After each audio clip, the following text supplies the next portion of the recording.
Existentialism, Nihilism, and Rethinking Value Systems by Cruz Matthews. Narrated by Sarah Owens. Chapter 1. Definition and Thoughts. Existentialism is a basic terminology concept for theorists that think of the nature of the human condition as a fundamental essence of philosophical issues, and who also share the view that this problem is best resolved through ontology. That very broad definition will be clarified by going over 7 crucial themes that existentialist thinkers address. Those thinkers, considered existentialists, are mainly from the continent of Europe and date from the 19th and 20th centuries. Outside philosophy, the existentialist movement is probably the most popular philosophical movement, and at least 2 of its members are among the most well-known philosophical characters and widely read philosophical authors. It has certainly had considerable impact outside philosophy, for example, on mental concepts and on the arts. Within philosophy, however, it is safe to say that this loose movement, considered as a whole, has not had a great impact, although individuals or ideas counted within it stay important. Moreover, the majority of the philosophers traditionally organized under this heading either never ever used or actively disavowed the term existentialist. Even Sartre himself once said, "Existentialism? I don't know what that is." So there's a case to be made that the term, insofar as it leads us to ignore what's distinctive about philosophical positions and to conflate together substantially different ideas, does more damage than good. Though here, it is presumed that something sensible can be said about existentialism as a loosely described movement. 1. Essential themes of existentialism. Although a highly varied tradition of thought, 7 themes can be recognized that offer some sense of overall utility. Here, these themes will be briefly introduced. They can then offer us with an intellectual structure within which to go over exemplary figures within the history of existentialism. A. Philosophy as a lifestyle. Philosophy ought not be thought about mostly either as an attempt to investigate and understand the self or the world, or as a unique profession that concerns just a couple of people. Rather, philosophy must be considered completely incorporated within life. To be sure, there might really need to be a pro-theorist who develop an intricate set of techniques and principles. Sartre makes this point frequently, but life can be lived philosophically without a technical knowledge of philosophy. Existentialist thinkers tended to determine 2 historic antecedents for this idea. First, the age-old Greeks, and specifically the figure of Socrates, but also the Stoics and Epicureans. Socrates wasn't only non-professional, but in his pursuit of the good life, he tended to avoid the formation of a system or theory, and his teachings took place usually in public areas. In this, the existentialists were hardly uncommon. In the 19th and 20th centuries, the quick growth of industrialization and advance in technology were typically seen in terms of an alienation of the human from nature or from an appropriately natural lifestyle. For example, thinkers of German and English Romanticism. The second impact on thinking about philosophy as a lifestyle was German idealism after Kant. Partially as a response to the 18th century knowledge and under the influence of Neoplatonists, Schelling and Hegel both thought of philosophy as an activity that is an important part of the history of human beings, instead of beyond life and the world, searching. Later in the 19th century, Marx notoriously criticized former philosophy by saying that the point of philosophy is not to know things, even though to know features of activity, but to change them. The principle of philosophy as a lifestyle manifests itself in existentialist thought in some ways. Let us give several examples, to which we will return in the areas that follow. First and foremost, the existentialists usually carried out a review of modern life in terms of the specialization of both manual and intellectual labor. Specialization included philosophy. One effect of this is that many existentialist thinkers tried out different styles or genres of writing in order to leave the results of this specialization. Second, a notion that we call immanence. Philosophy studies life from the inside. For Kierkegaard, for instance, the basic facts of existence are not representations. Not, that is, ideas, propositions, or symbols, the meaning of which can be separated from their origin. Rather, the truths of existence are instantly lived, felt, and acted. Also, for Nietzsche and Heidegger, it's vital to acknowledge that the philosopher investigating human existence is, himself or herself, an existing human. Third, the nature of life itself is a seasonal existentialist concern, and more notoriously, in Heidegger and in Camus, also the significance of death. B. Anxiety and credibility. A key idea here is that human existence is in some way on its own anxiety or distress is the recognition of this simple fact. Anxiety here has two important ramifications. First and foremost, most typically, many existentialists tend to distress the significance of feelings, or feelings insofar as they were presumed to have a less culturally or intellectually moderated relation to an individual's individual and separate existence. This idea is found in Kierkegaard, as we discussed above, and in Heidegger's discussion of mood. It is also one reason why existentialism had an impact on psychology. Second, anxiety also means a type of existence that's recognition of being on its own. What is meant by being on its own varies amongst thinkers. An example could be this. It might mean the irrelevance and even negative influence of logical thought, ethical values, or empirical proof when it comes to making basic choices concerning one's existence. As we shall see, Kierkegaard sees Hegel's account of religious belief in terms of the history of absolute spirit as an exemplary confusion of faith and reason. Alternatively, it could be more specifically theological to claim the existence of a transcendent divine being isn't appropriate to, or is favorably damaging to, such choices, a view broadly shared by Nietzsche and Sartre.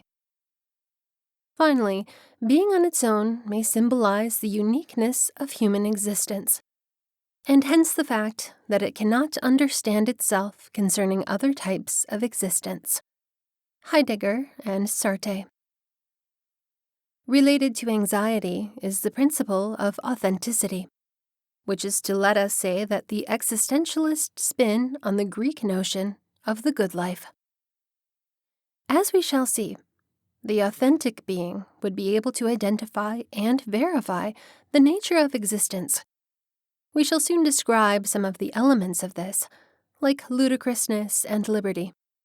Not, however, acknowledge the nature of existence as an intellectual fact, disengaged from life, but rather the genuine being lives in accordance with this nature. The idea of authenticity is in some cases viewed as connected to individualism. This is only enhanced by the contrast with a theme we will talk about below, that of the crowd. Surely, if authenticity includes being on one's own, then there would seem some kind of value in celebrating and sustaining an individual's distinction and independence from others. Though many existentialists see individualism as a historical and cultural pattern, for instance, Nietzsche, or suspicious political value, Camus, rather than a needed component of authentic existence. Individualism tends to obscure the specific kinds of collectivity that different existentialists consider essential. For many existentialists, the conditions of the modern world make authenticity especially difficult. For instance, many existentialists would join other theorists, such as the Frankfurt School, in condemning an instrumentalist conception of reason and value. The utilitarianism of Mill measured ethical value and justice, also regarding the consequences of actions. Later, liberalism would try to take in almost all functions of political and social life under the heading of economic efficiency. Examining solely in terms of the measurable outcomes of production was seen as enhancing the secularization of the organizations of political, social, and economic life, and enhancing also the desertion of any wider sense of the spiritual measurement. Such an idea is found acutely in Emerson, and is akin to the issues of Kierkegaard. Existentialists like Martin Heidegger, Hannah Arendt, and Gabriel Marcel viewed these social movements in terms of a constricting of the possibilities of human thought to the crucial or technological. This constricting involved thinking about the world concerning resources, and thinking of all human action as making, or indeed as a machine-like function. C. Freedom. The next crucial theme is freedom.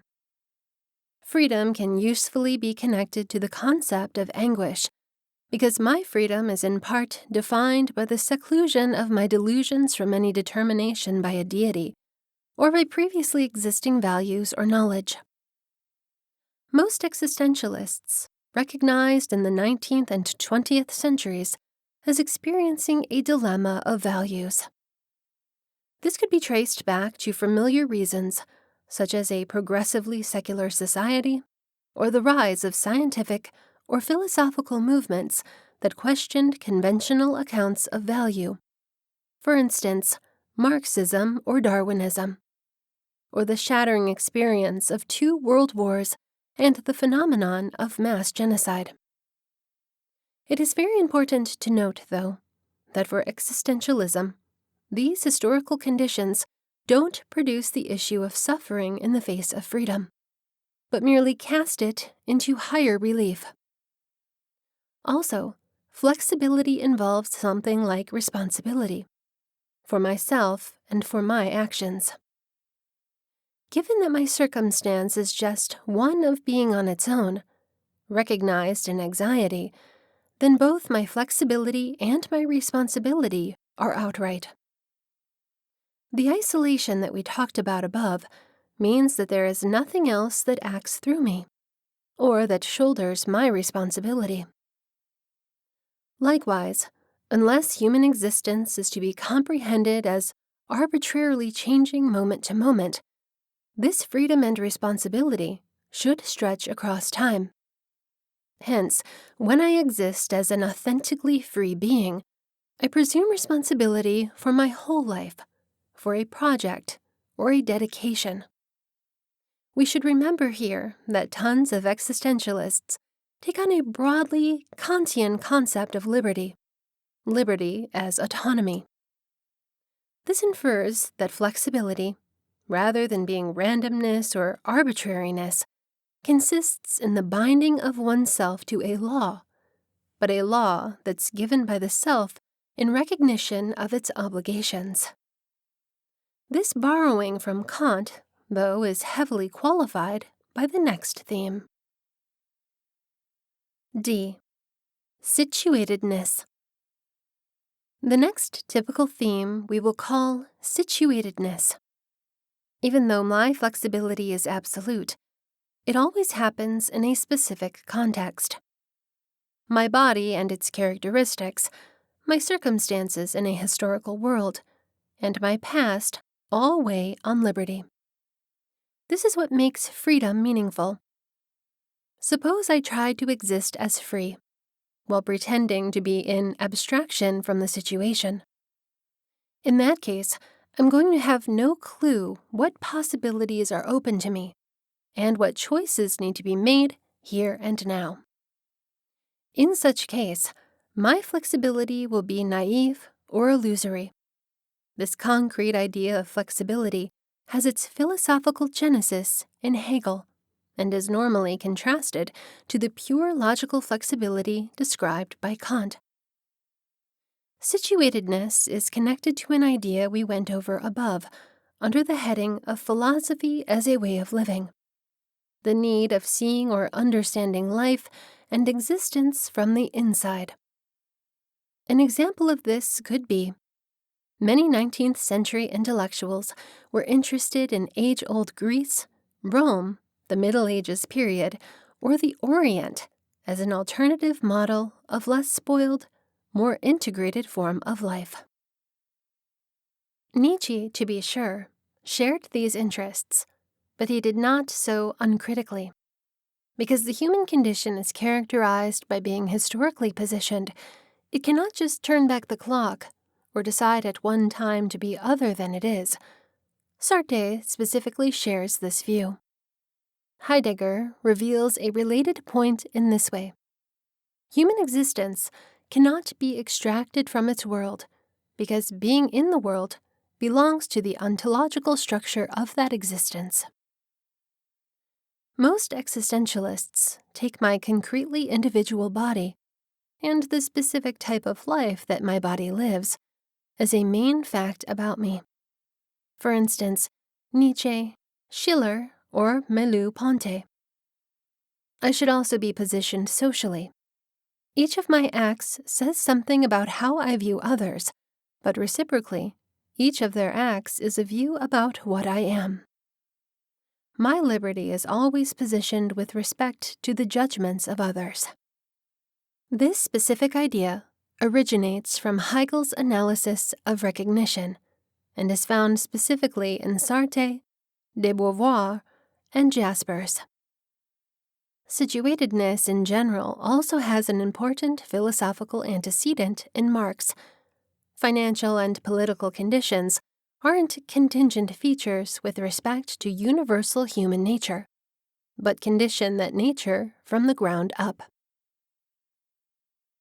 E. Existence. Although, of course, existentialism takes its name from the philosophical theme of existence, this does not require that there is homogeneity in the manner existence is to be understood. One point on which there's contrast, though, is the existence with which we should be concerned here is not just any existing thing, but human existence. There's hence a crucial difference between distinctly human existence and anything else, and human existence isn't to be comprehended on the model of things, that is, as objects of knowledge. One may think that this is an old idea, rooted in Plato's difference between matter and soul, or Descartes' between extended and thinking things. Having said that, these differences appear to be just distinctions between two kinds of things. Descartes, in particular, though, is often criticized by the existentialists for subsuming both under the heading substance and hence treating what's distinctive in human existence as undoubtedly a thing or item, though one with different properties. Whether the existentialist characterization of Plato or Descartes is precise is a much different question. The existentialists therefore countered the Platonic or Cartesian conception with a design that looks more like Aristotelian as developed in the Neo-Machiavellian ethics. The latter idea arrives in existentialist thought, filtered through Leibniz and Spinoza, and the idea of pursuing existence. Equally crucial is the elevation of the practical above the theoretical in German idealists. Specifically in Kant, who stressed the primary of the practical, and then in Fichte and early Schelling, we find the concept that human existence is action. Accordingly, in Nietzsche and Sartre, we find the idea that the person is all and only what that being does. My existence consists of forever bringing myself into being, and correlatively, fleeing from the dead, inert thing that's totality of my past actions. Even though my acts are free, I am not free to act. Thus, existence is characterized also by exigency. Marcel.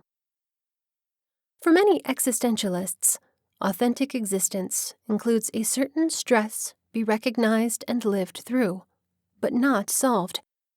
This stress may be between the animal and the reasonable, crucial in Nietzsche, or between facticity and transcendency, Sartre and de Beauvoir. In the 19th and 20th centuries, the human sciences, such as psychology, sociology, or economics, were happening identified as effective and lawful sciences. To some extent, at least, their presumptions and techniques appeared to be obtained from the lives sciences. While theorists such as Dilthey and later Gadamer were concerned to show that the human sciences needed to have a distinct approach, the existentialists were inclined to go further.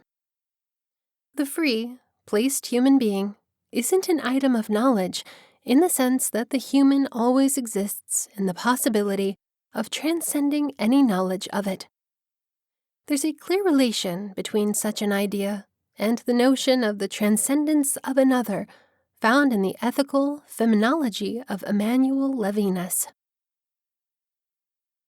F. Irrationality and absurdity. Amongst the most famous ideas connected with existentialism is that of absurdity. Human existence might be described as absurd in one of the following senses. First of all, many existentialists reasoned that nature as a whole has no design, no actual reason for existing. Though the natural world can obviously be comprehended by physical science or metaphysics, this may be better thought of as description than either understanding or explanation. Hence, the achievements of the life sciences also are empty in nature of value and meaning. Unlike a developed universe, for instance, we cannot expect the clinically described cosmos to answer our questions concerning value or meaning. In addition, such description comes at the cost of an extensive falsification of nature, particularly the positing of ideal entities, such as laws of nature, or the conflation of all reality under a single model of being. Human beings can and should become exceptionally knowledgeable about this lack of reason and the impossibility of an eminent comprehension of it. Camus, for instance, contends that the fundamental scene of human existence is its confrontation with this mute irrationality. A second meaning of the unreasonable is this: my liberty won't only be undetermined by knowledge or reason, but from the viewpoint of the latter, my flexibility will even appear ridiculous. Absurdity is hence closely related to the theme of being on its own, which we talked about above under the heading of anxiety. Even if I choose to follow a law that I have given myself, my choice of law will appear ridiculous, and also will my constantly reaffirmed choice to follow it. Third, human existence as action is designed to always destroy itself. A complementary action, once done, is no longer free. It has become an aspect of the world, a thing. The silliness of human existence then appears to depend on the fact that in becoming myself, a completely free existence, I must be what I am not, a thing. If I don't face up to this absurdity and choose to be or pretend to be a thing, I exist inauthentically. The terms in the solutions are certes. G. The crowd. Existentialism generally also carries a social or political measurement. Insofar as he or she is genuine, the flexibility of the human will show a specific resolution or commitment, and this will also include the being, and particularly the authentic being of others. This is an example. Nietzsche therefore mentions his or Zarathustra's work in assisting the change of the human. And there's also in Nietzsche a striking analysis of the concept of friendship. For Heidegger, there should be a genuine mode of being with others, although he does not develop this idea at length. The social and political factor of authentic commitment is much more clear in Sartre, de Beauvoir, and Camus. That is the positive side of the social or political measurement. Even so, leading up to this positive side, there is a description of the typical forms that inauthentic social or political existence takes. Many existentialists employ terms like crowd, Scheller, or the masses, Jose Ortega. Nietzsche's intentionally provocative expression, the herd, depicts the bulk of humanity not only as animal, but as docile and domesticated animals. Notice that these are all shared terms. Inauthenticity manifests itself as de-individualized or faceless. Rather than being formed authentically in flexibility and anxiety, values are just accepted from others because that is what everybody does. These terms often carry a guaranteed historic resonance, embodying a review of particularly modern-day modes of human existence. All of the following may be viewed as either causes or symptoms of a world that's fallen or broken. The innovation of mass communication. Nietzsche is specifically scathing about newspapers and reporters. In Two Ages, Kierkegaard says something extremely similar. Empty spiritual observances. The specialization of labor and social roles, urbanization and industrialization. The theme of the crowd postures a question also to the positive social or political measurement of existentialism. How could a cumulative form of existence ever be anything other than inauthentic? The 19th and 20th century presented certain mass political ideologies which might be seen as positioning a particularly challenging environment for authentic and free existence.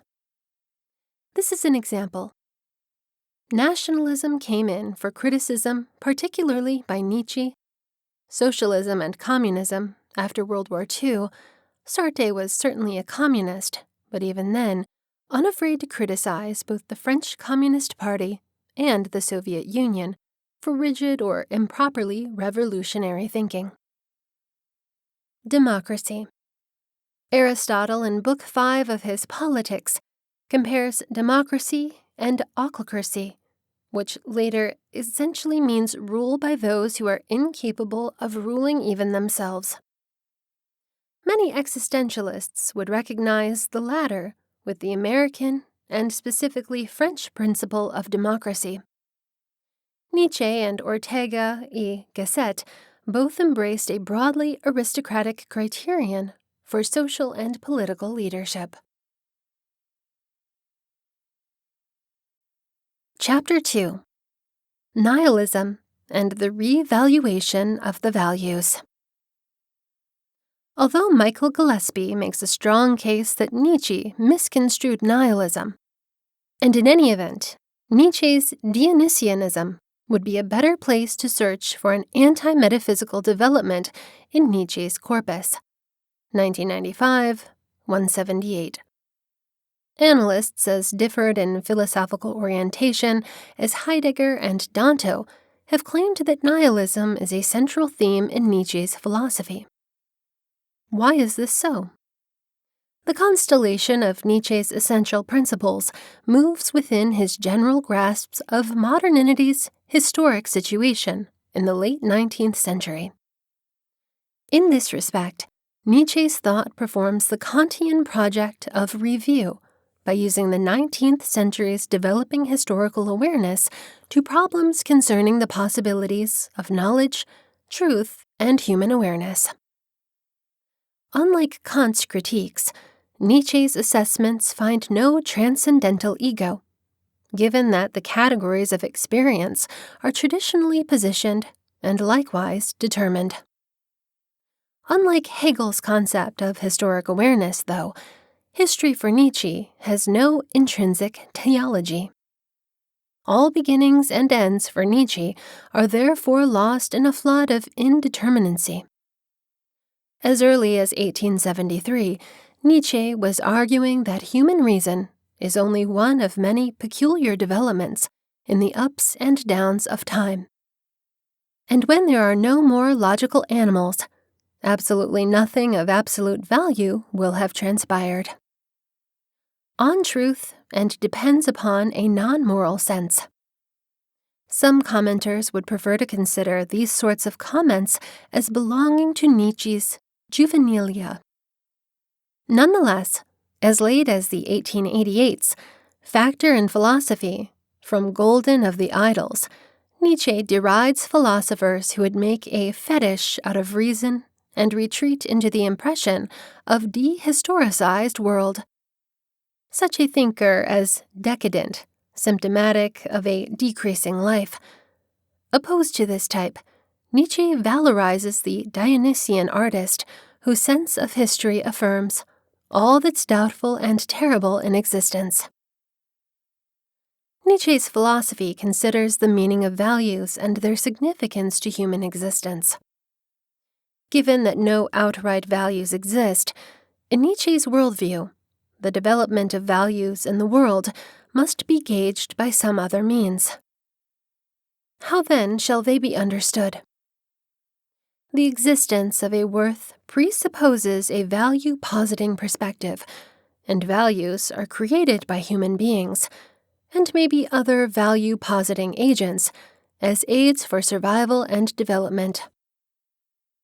Because values are very important for the well-being of the human animal, because belief in them is vital to our existence, we usually prefer to forget that values are our own creations, and to endure them as if they were absolute. For these reasons, social institutions enforcing adherence to acquired values are permitted to produce self-serving economies of power, so long as individuals living through them are therefore made more safe and secure, and their possibilities for life boosted.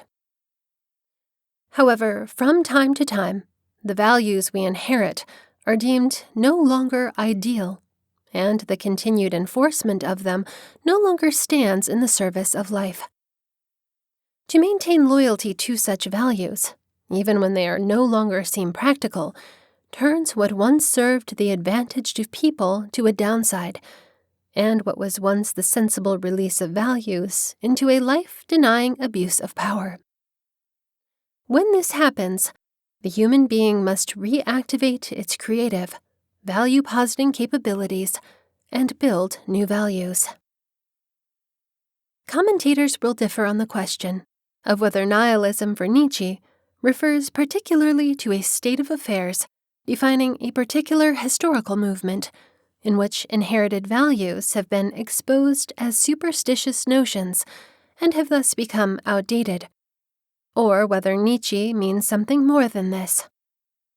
It is, at the very least, accurate to say that for Nietzsche, nihilism has become a problem by the 19th century. The clinical, technological, and political transformations of the prior 2 centuries put a massive amount of pressure on the vintage order. In this environment, old value systems were being dismantled under the weight of newly discovered premises for doubt. The possibility emerges, then, that nihilism for Nietzsche is only a temporary stage in the refinement of true belief. This view has the advantage of making Nietzsche's remarks on the truth and mortality seem meaningful from a pragmatic viewpoint, in that, with this view, the problem of nihilism is met when incorrect beliefs have been identified and fixed. Reason is not a worth in this reading, but rather the means by which humans analyze their esoteric presuppositions and check out new opportunities to truth. Yet another view will have it that by nihilism, Nietzsche is pointing out something even more rowdy at work, systematically, in the Western world's axiomatic orientation. Heidegger, for example, claims that with the issue of nihilism, Nietzsche is demonstrating us the essence of Western metaphysics and its system of values. The world of Nietzsche, God is dead.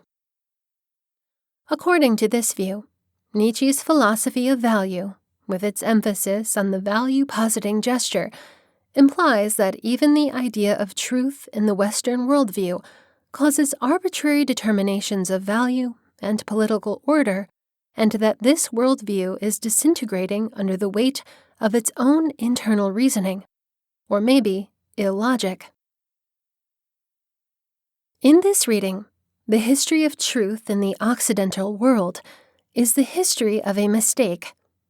Twilight of the Idols, having exceptionally disruptive anonyminities which lead ultimately to the undoing of the Western philosophical structure. This sort of systemic flaw is exposed by the historic consciousness of the 19th century, and this makes the problem of nihilism appear ever more acutely associated with Nietzsche's historical situation. However, to relegate nihilism to that situation, according to Heidegger, leaves our thinking about it incomplete. Heidegger makes this stronger claim with the aid of Nietzsche's Nachlass. Near the beginning of the amorphisms gathered under the title Will to Power, Amorphism 2, we find this note from 1887. What does nihilism mean? That the greatest values cheapen themselves. The aim is lacking. Why? Finds no answer. Here, Nietzsche's answer regarding the meaning of nihilism has 3 parts. 1. The first part makes a claim about the logic of values. Ultimately, given the immense breadth of time, even the greatest values devalue themselves. What does this mean? According to Nietzsche, the conceptual structure called Western metaphysics was first articulated by Plato, who had pieced together residues of a declining worldview, borrowing aspects from predecessors like Anaximander, Parmenides, and specifically Socrates, in order to overturn a cosmology that had been in play from the days of Homer, and which found its fullest and last expression in the thought of Heraclitus. Plato's framework was popularized by Christianity, which added egalitarian aspects together with the virtue of pity. The maturation of Western metaphysics occurs at the time of modernity's scientific and political transformations, where the results of its inconsistencies, malfunctions, and maldevelopment end up being intense. At this point, according to Nietzsche, the greatest values cheapen themselves as modernity's striving for sincerity, probity, and courage in the quest for truth, those necessary virtues living in the core of scientific development, strike a deadly blow against the foundational idea of absolutes. Worths most accountable for the scientific revolution, however, are also vital to the esoteric system that modern science is destroying. Such values are threatening, then, to bring about the destruction of their own structures. Therefore, the greatest values are devaluing themselves at the core. Most importantly, the values of sincerity, probity, and bravery in the search for truth no longer seem compatible with the warranty, the bestowal, and the bestowing representative of an outright value. Even the truth of truth now falls prey to the operations of nihilism, considered that Western metaphysics now appears groundless in this logic. For some commentators, this line of interpretation leaves Nietzsche's revaluation of values lost in contradiction. What philosophical ground, after all, could support revaluation if this analysis were accurate? For this reason, readers such as Clarke work to establish a coherent concept of truth in Nietzsche's philosophy, which can obviously be done by stressing numerous parts of the corpus to the exemption of others. If indeed a convenient epistemology could be stemmed from reading specific passages, and good reasons can be given for fixating on those passages, then consistent grounds might exist for Nietzsche having actually leveled a critique of morality. Such readings, however, appear incompatible with Nietzsche's encounter with historic nihilism, unless nihilism is taken to represent only a short-term stage in the refinement of Western humankind's acquisition of knowledge. With the stronger claim, however, Nietzsche's critique of the modern situation indicates that the highest values necessarily devalue themselves. Western metaphysics produces its own disintegration in exercising the ramifications of its inner reasoning. Nietzsche's name for this great and terrible event, capturing well-known creativity with horror and disgust, is the death of God. Nietzsche acknowledges that a prevalent comprehension of this event, the great 12 a.m., at which all shadows of God will be rinsed, is still to come. In Nietzsche's day, the God of the old metaphysics is still worshipped, obviously, and would be worshipped. He forecasted for several years to come. Still, Nietzsche insisted in an intellectual environment that requires sincerity in the quest for truth and evidence as a condition for belief. The absence of foundations has already been laid bare. The dawn of a new day had broken, and shadows now cast, though long, were receding by the minute. 2. The second part of the answer to the question concerning nihilism states that the aim is lacking. What does this mean? In Beyond Good and Evil, Nietzsche claims that the logic of a presence lacking intrinsic meaning demands, from an organizational standpoint, a value-creating reaction. Though weak, this response may initially be in comparison to how its values are then taken when enforced by social organizations. Studies of numerous societies show that humanity's most vital creation, the affirmation of meaning and purpose, lies at the heart of all fundamental values.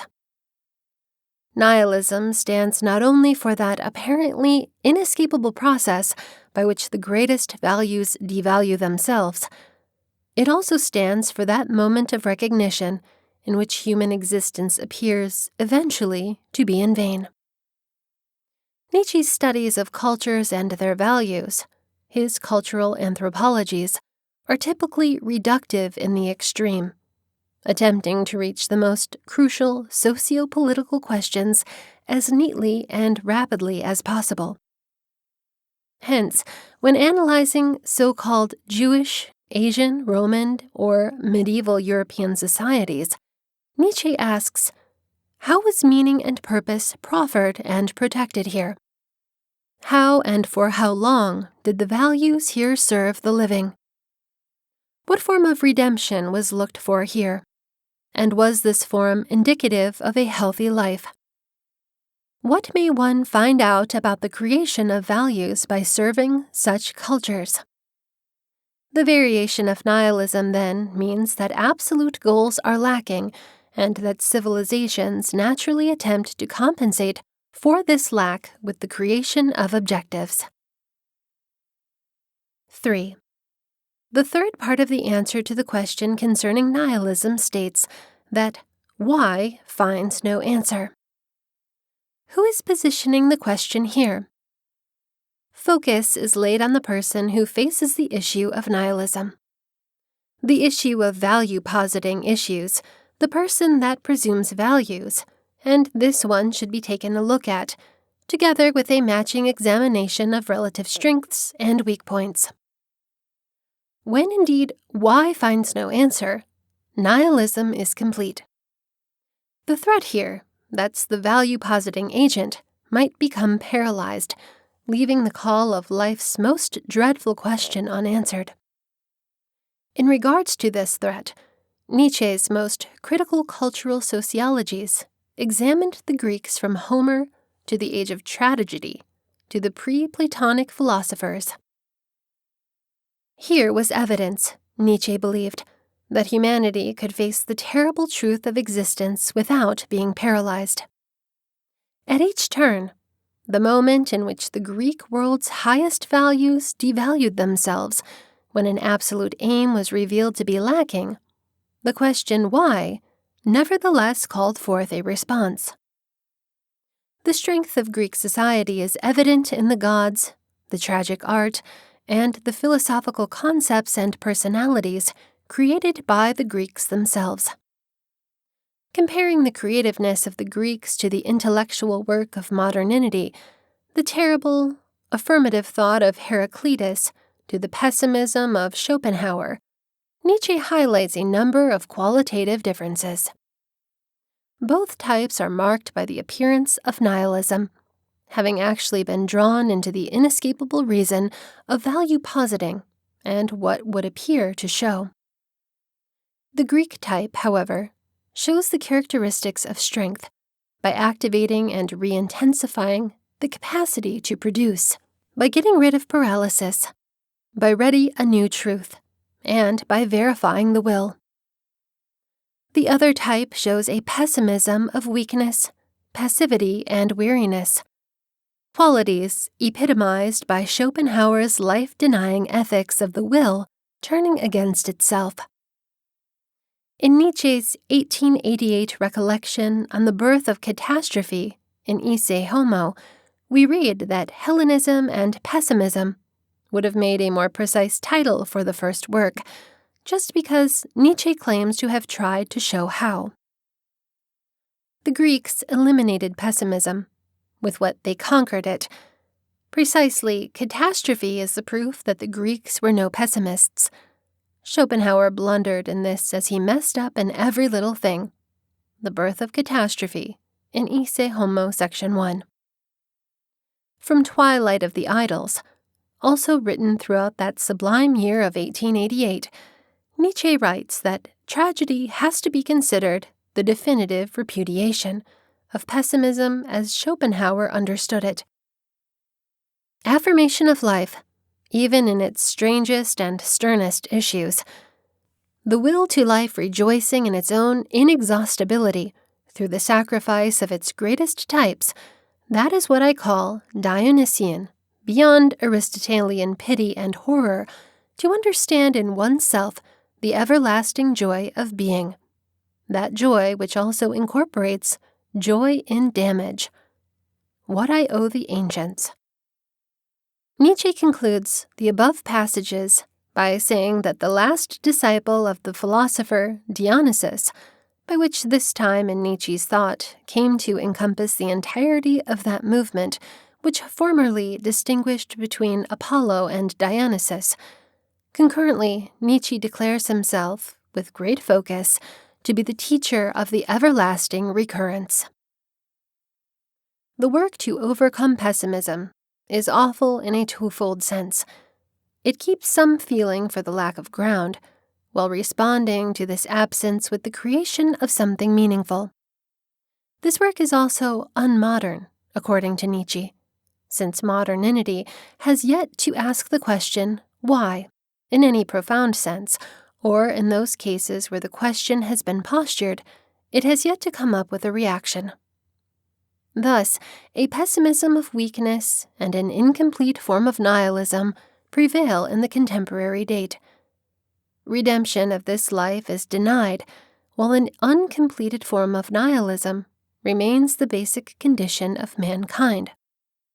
While the logic of nihilism appears inevitable, given the absence of absolute purpose and meaning, actively confronting nihilism and completing our historical encounter with it will signify good health and the increased power of the spirit.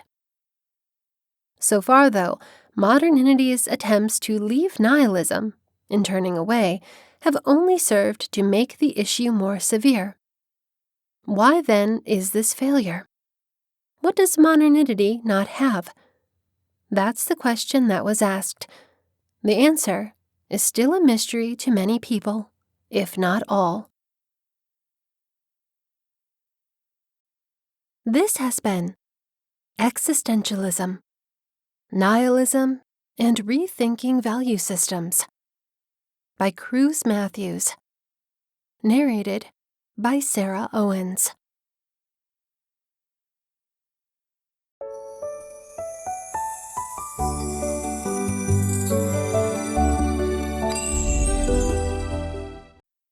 Existentialism, Nietzsche and the Effects of Existentialistic Thinking by Cruz Matthews. Narrated by Sarah Owens. Chapter 1. The Main 6 Standard Themes of Existentialism. First off, there is the standard existentialist viewpoint that existence precedes essence, has primacy over essence. Man is a mindful topic. Instead of a thing to be anticipated or manipulated, he exists as a conscious being, and not in accordance with any definition, essence, generalization, or system. Existentialism says, I am nothing but my own mindful existence. A second existentialist theme is that of anxiety, or the sense of distress, a generalized uneasiness, a fear which isn't directed to any particular thing. Suffering is the fear of the nothingness of human existence. This theme is as old as Kierkegaard with existentialism. It is the claim that anguish is the underlying, all-pervasive universal condition of human existence. Existentialism concurs with the certain streams of thought in Judaism and Christianity which see human existence as fallen, and human life as resided in suffering and sin, guilt and anxiety.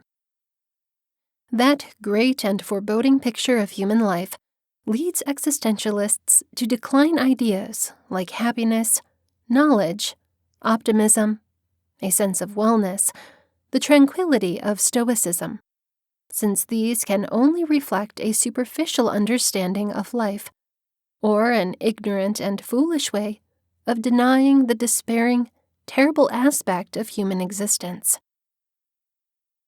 The third existentialist theme is that of absurdity. Granted, says the existentialist, I'm my own existence, but this existence is ridiculous.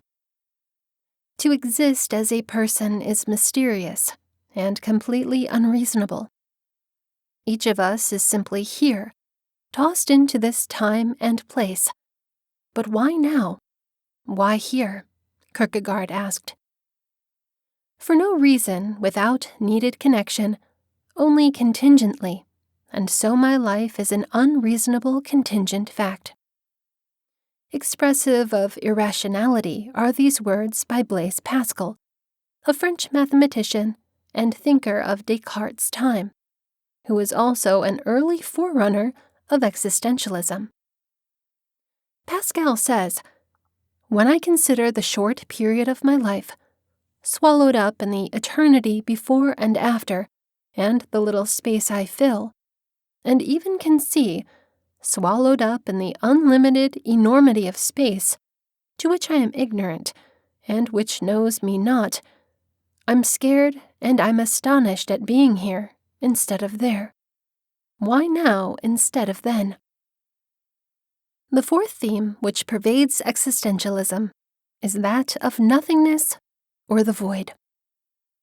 If no essences specify me, and if then, as an existentialist, I turn down all of the viewpoints, sciences, political theories, and faiths which struggle to reflect my existence as conscious being and effort to enforce a particular existentialist structure on me and my world, then there is absolutely nothing that structures my world. I have followed Kierkegaard's lead. I have removed myself of all unacceptable structure, the structures of knowledge, ethical value, and human relationship, and I stand in suffering at the edge of the abyss. I'm my own existence, but my existence is a nothingness. I live then without anything to structure my being and my world, and I am looking into emptiness and deep space, hovering over the abyss in fear and shivering, and living the life of dread. The fourth theme which pervades existentialist is that of nothingness or deep space. If no essences define me, and if then, as an existentialist, I turn down all of the philosophies, sciences, political theories, and faiths which fail to reflect my existence as a conscious being, in an effort to impose a specific existentialist structure on me and my world, then there's absolutely nothing that structures my world. I have followed Kierkegaard's lead. I have stripped myself of all unacceptable structure, the structures of knowledge, ethical value, and human relationship, and I stand in anguish at the edge of the abyss. I'm my own existence, but my existence is a nothingness.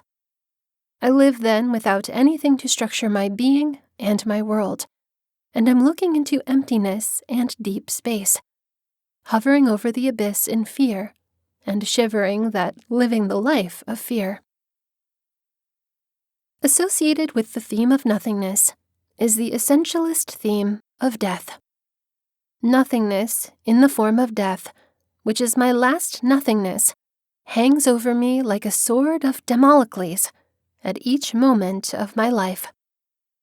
I am filled with anxiety at times when I allow myself to be familiar with this.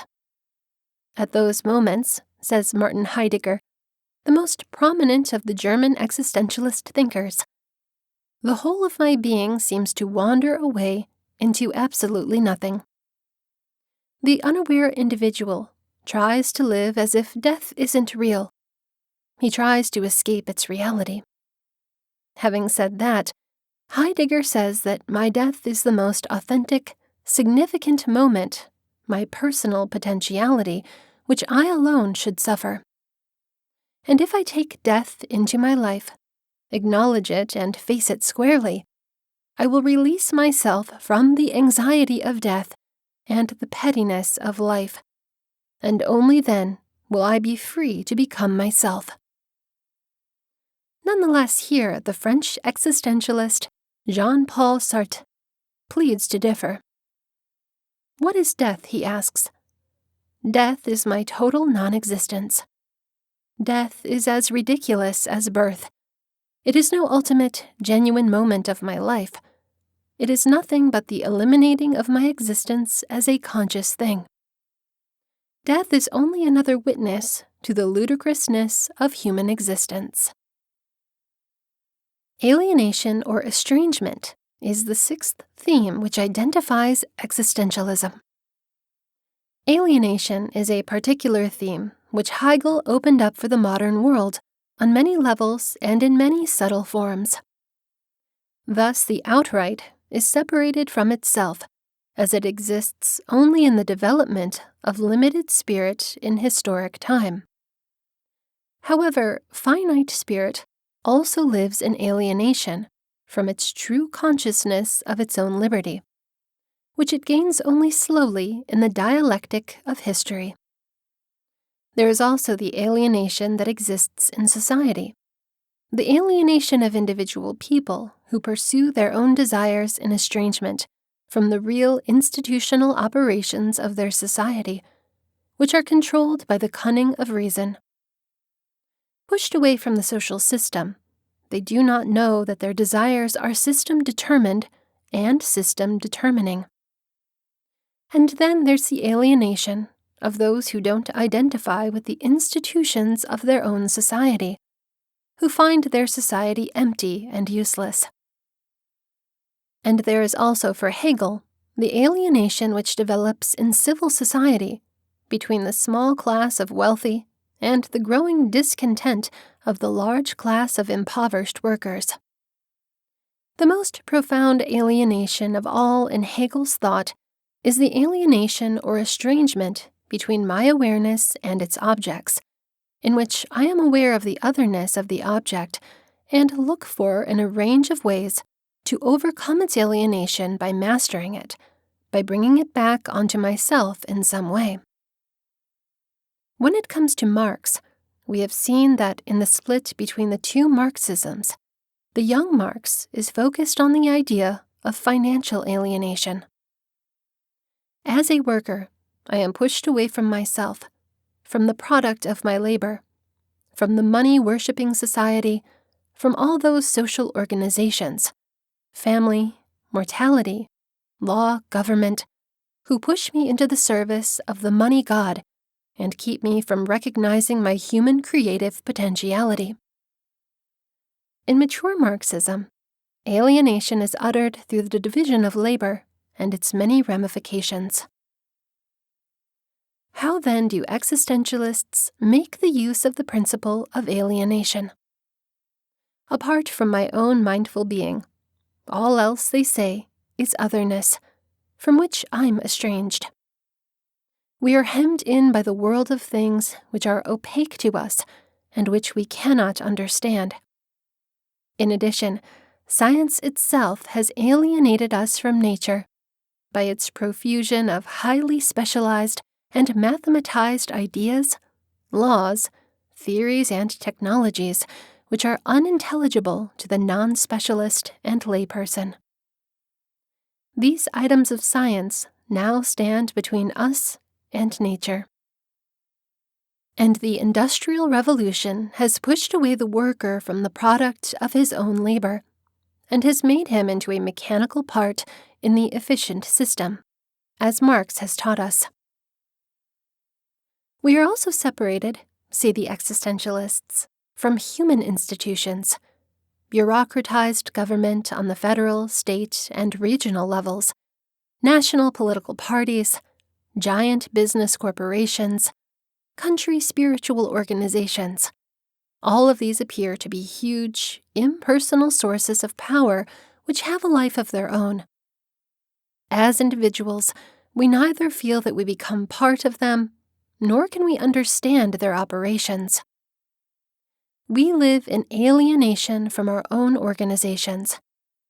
Furthermore, say the existentialists, we are shut out of history. We no longer have a sense of having roots in a meaningful past, nor do we see ourselves as moving toward a significant future. As a consequence, we do not belong to the past, to the present, or to the future. And lastly, and perhaps most painfully, the existentialists mention that all of our personal human relationships are poisoned by feelings of alienation from any other. Alienation and animosity occur within the family, between parents and children, between the husband and the marriage partner, between the children. Alienation influences all social and work relations, and most cruelly, alienation dominates the relationship of love. Those are the disturbing, provocative themes that can be found in modern existentialism. But now we must ask, if this is certainly the human condition, if this is the real picture of the world in which the human subject ridiculously finds himself, How is it possible to go on living in it? Is there no exit from this anxiety and anguish, this nothingness and absurdity, this fixation on alienation, this hovering on the edge of the void? If there is any existentialist who can tell us how to live in such an unreasonable and hopeless world, is there an existentialist ethics, an ethical philosophy to tell us what is good, what can be said to be right or wrong in such a useless world? Chapter 2: Existential Depression in Gifted Individuals. It has been my experience that gifted and skilled individuals are more likely to experience a kind of depression described as existential depression. While an episode of existential depression may be precipitated by anyone by a major loss or the danger of a loss, which highlights the short-term nature of life, persons of higher intellectual ability are more vulnerable to experience existential depression spontaneously. Sometimes this existential depression is linked into the positive disgeneration experience referred to by Dabrowski. Existential depression is an anxiety that arises when an individual confronts certain standard problems of existence. Yalom defines 4 such problems, or ultimate issues: death, liberty, seclusion, and meaninglessness. Death is an unavoidable occurrence. Freedom, in an existential sense, describes the absence of external structure. That is, people don't get in a world which is naturally structured. We should give the world a structure which we ourselves develop. Seclusion acknowledges that no matter how close we end up being to another person, a gap always remains, and we're nonetheless alone. Meaninglessness originates from the first 3. If we must die, if we construct our own world, and if each of us is eventually alone, then what meaning does life have? Why should such existential issues happen disproportionately among gifted individuals? Partly, it is because significant thought and reflection must occur to even consider such concepts, instead of simply focusing on shallow, everyday elements of life. Other more specific characteristics of gifted kids are important predisposers as well. Simply because gifted children have the ability to consider the possibilities of how things might be, they tend to be idealists. Yet, they're concurrently able to see that the world is disappointing how it may be. Because they're intense, gifted children feel acutely the dissatisfaction and disappointment which occurs when ideal visions are not reached. Similarly, these children rapidly spot the inconsistencies, arbitrariness, and absurdities in civilization and in the habits of those around them. Customs are questioned or challenged. For example, why do we put such tight sex role or age role limitations on people? Why do people engage in hypocritical behaviors in which they say just one thing and then do another? Why do people say things they don't mean at all?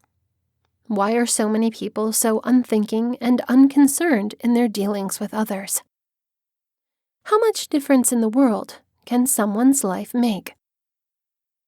When gifted children try to share these concerns with others, they're normally met with reactions varying from puzzlement to hostility. They find that others, specifically of their age, obviously do not share these issues, but instead are fixated on more concrete issues and on fitting in with other people's expectations.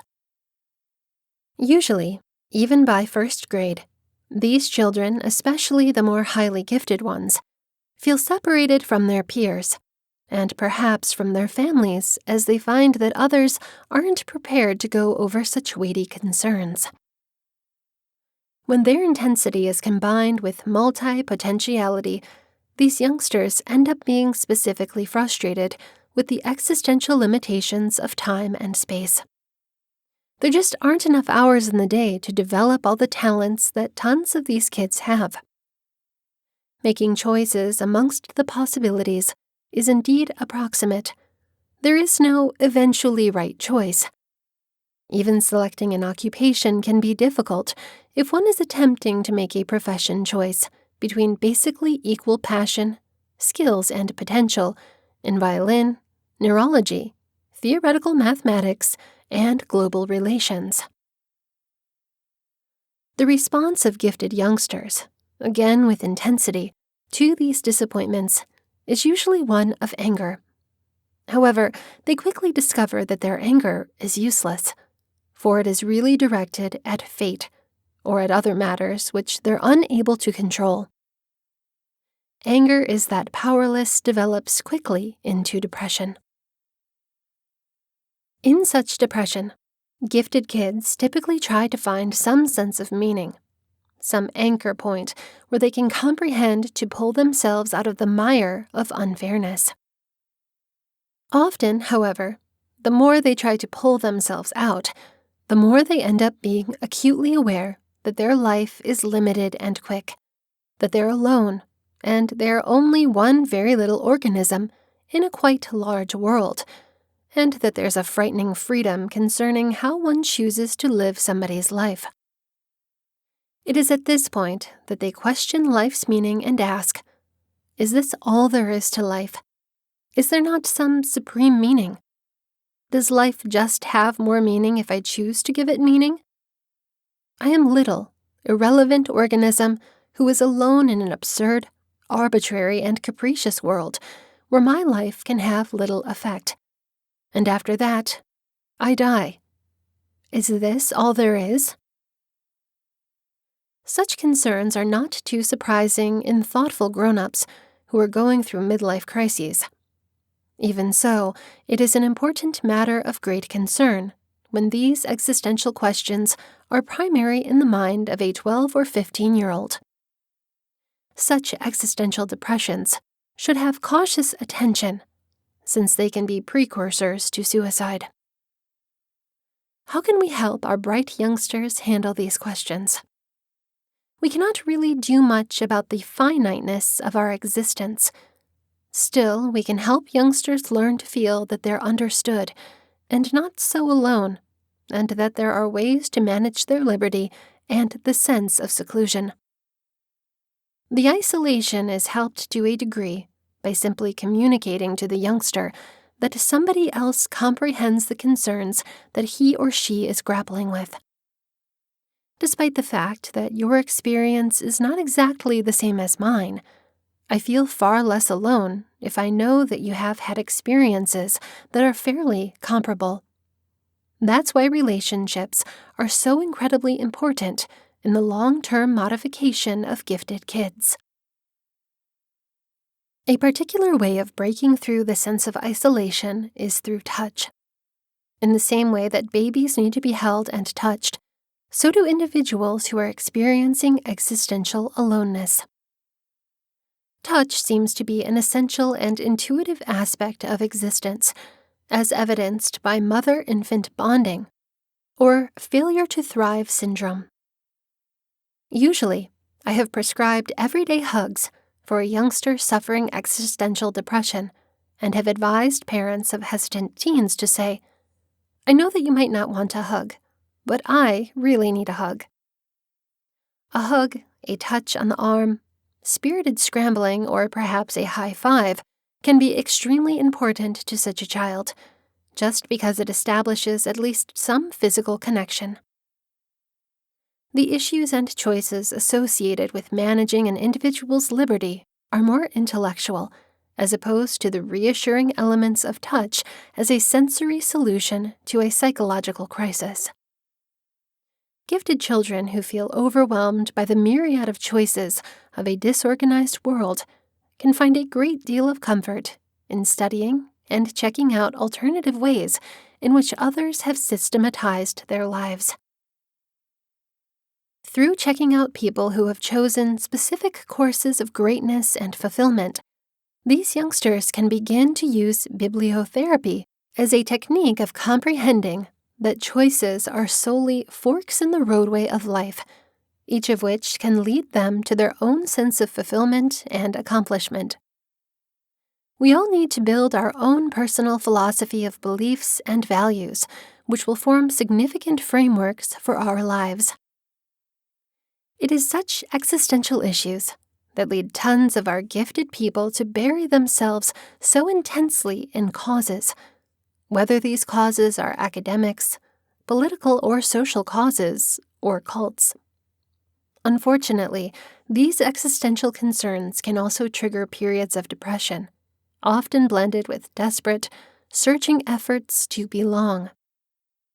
Helping these individuals to recognize the fundamental existential problems may help, but only if done in a kind of accepting way. Moreover, these children will need to understand that existential concerns are not ones that can be dealt with only once, but rather ones that will really need frequent reviewing and reconsideration. Chapter 3: The Effect of Existentialism. A. The Arts and Psychology. In the field of visual arts, existentialism worked out an enormous influence, most undoubtedly on the movement of Expressionism. Expressionism began in Germany at the beginning of the 20th century. With its focus on subjective experience, angst, and intense emotionality, German Expressionism looked to go beyond the naivete of realist representation and to deal with the anguish of the modern man, exhibited in the awful experiences of World War I. Tons of the artists of Expressionism read Nietzsche intensively and following Nietzsche's tip for transvaluation from values tampered with alternative lifestyles. Erich Heckel's woodcut Friedrich Nietzsche from a 1905 is a powerful tip of the movement's connection to existentialist thought. Abstract Expressionism, which includes artists like de Kooning and Pollock, and theorists like Rosenberg, continued with some of the exact same themes in the United States from the 1940s and tended to embrace existentialism as one of its intellectual guides, specifically after Sartre's U.S. lecture trip in the 1946 and a production of No Exit in New York City. German Expressionism was specifically crucial during the birth of the new art of movie theater. Maybe the closest cinematic work to the existentialist concerns remains of F.W. Murnau's The Last Laugh in 1924, in which the continuously moving electronic camera, which prefigures the rule of the handheld camera of the Danish Dogma 95, tries to jail the spiritual suffering of a guy who suddenly finds himself in a useless world. Expressionism ended up being a worldwide style within cinema, especially as film directors like Lang got away Germany and wound up in Hollywood. Jean Genet's Un Chant d'amour from 1950 is a moving poetic exploration of desire. In the sordid, claustrophobic cells of a prison, the prisoner's craving for intimacy happens against the background of an inescapable anguish for existence itself. European directors like Bergman and Godard are usually related to existentialist themes. Godard's Vivre sa vie, My Life to Live, in 1962, is explicit in its expedition of the nature of freedom under conditions of extreme social and personal pressure. In the late 20th and early 21st centuries, existentialist ideas ended up being typical in mainstream cinema, pervading the work of writers and directors like Woody Allen, Richard Linklater, Charlie Kaufman, and Christopher Nolan. Given that Sartre and Camus were both popular novelists and playwrights, the impact of existentialism on literature is not unprecedented. Nevertheless, the impact was also the other way. Authors like Dostoevsky or Kafka and the dramatist Ibsen were usually mentioned by mid-century existentialists as crucial precedents, right along with Kierkegaard and Nietzsche. Dostoevsky produces a character, Ivan Karamazov, in The Brothers Karamazov of 1880, who holds the view that if God is dead, then every little thing is permitted. Both Nietzsche and Sartre discuss Dostoevsky with passion. Within drama, the theater of the unreasonable and most certainly Beckett were affected by existentialist ideas. Later, playwrights such as Albee, Pinter, and Stoppard continue this tradition. One of the crucial figures of the 20th century philosophy, Sigmund Freud, was indebted to Nietzsche, especially for his analysis of the role of psychology within society and history, and for his view of cultural artifacts such as drama or music as unconscious paperworks of mental tensions. But a more specific taking up of existentialist themes is found in the broad existentialist psychotherapy movement. A common theme within this otherwise very diverse group is that previous psychology misunderstood the essential nature of the human, and specifically its relation to others and to acts of meaning-giving. Hence also, former psychology had misinterpreted what a healthy mindset to self, others, and meaning may be. Key figures here include Swiss psychologists Ludwig Binswanger and later Menard Boss, both of who were passionate readers of Heidegger, the Austrian Frankl, who developed the approach of logotherapy in England, Lang and Cooper, who were obviously influenced by Sartre, and the United States, Rollo May, who stresses the ineradicable significance of anxiety. B. Philosophy. As an entire, existentialism has had relatively little direct impact within philosophy. In Germany, existentialism, and specifically Heidegger, was criticized for being odd, abstract, or even mystical in nature. That criticism was made especially by Adorno in the lingo of authenticity, and in Pet Dog Years, novelist Günter Grass gives a Voltaire-like savage satire of Heidegger. The criticism was echoed by many in the analytic tradition. Heidegger and the existentialist were also taken to task for paying inadequate attention to social and political structures or values with harmful results. In France, philosophers like Sartre were criticized by those freshly under the influence of structuralism for paying inadequate attention to the nature of language and to impersonal structures of meaning. Simply put, philosophy proceeded, and in different directions. Individual philosophers stay prominent, though. Nietzsche and Heidegger, in particular, are very much live subjects in philosophy, even in the 21st century.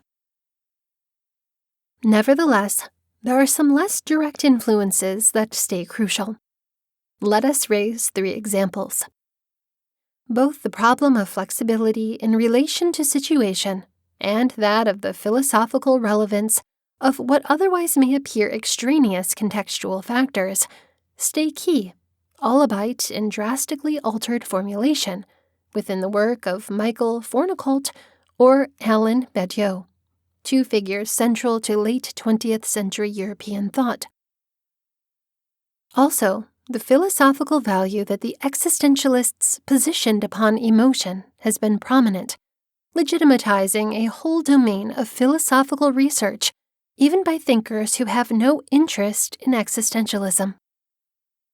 Likewise, existentialism was an approach that firmly insisted philosophy could and should deal very directly with real-world subjects like sex, death, or criminal offense, topics that had most regularly been approached abstractly within the philosophical tradition. Mary Warnock wrote on existentialism, and specifically Sartre, for example, while also having an extremely important and public role with current applied principles. Chapter 4. Nietzsche as the Great Existentialist. Because much of Nietzsche's philosophical work has to do with the creation of self, or to put it in Nietzschean terms, become what one is, some academics show uncommon interest in the biographical anecdotes of Nietzsche's life.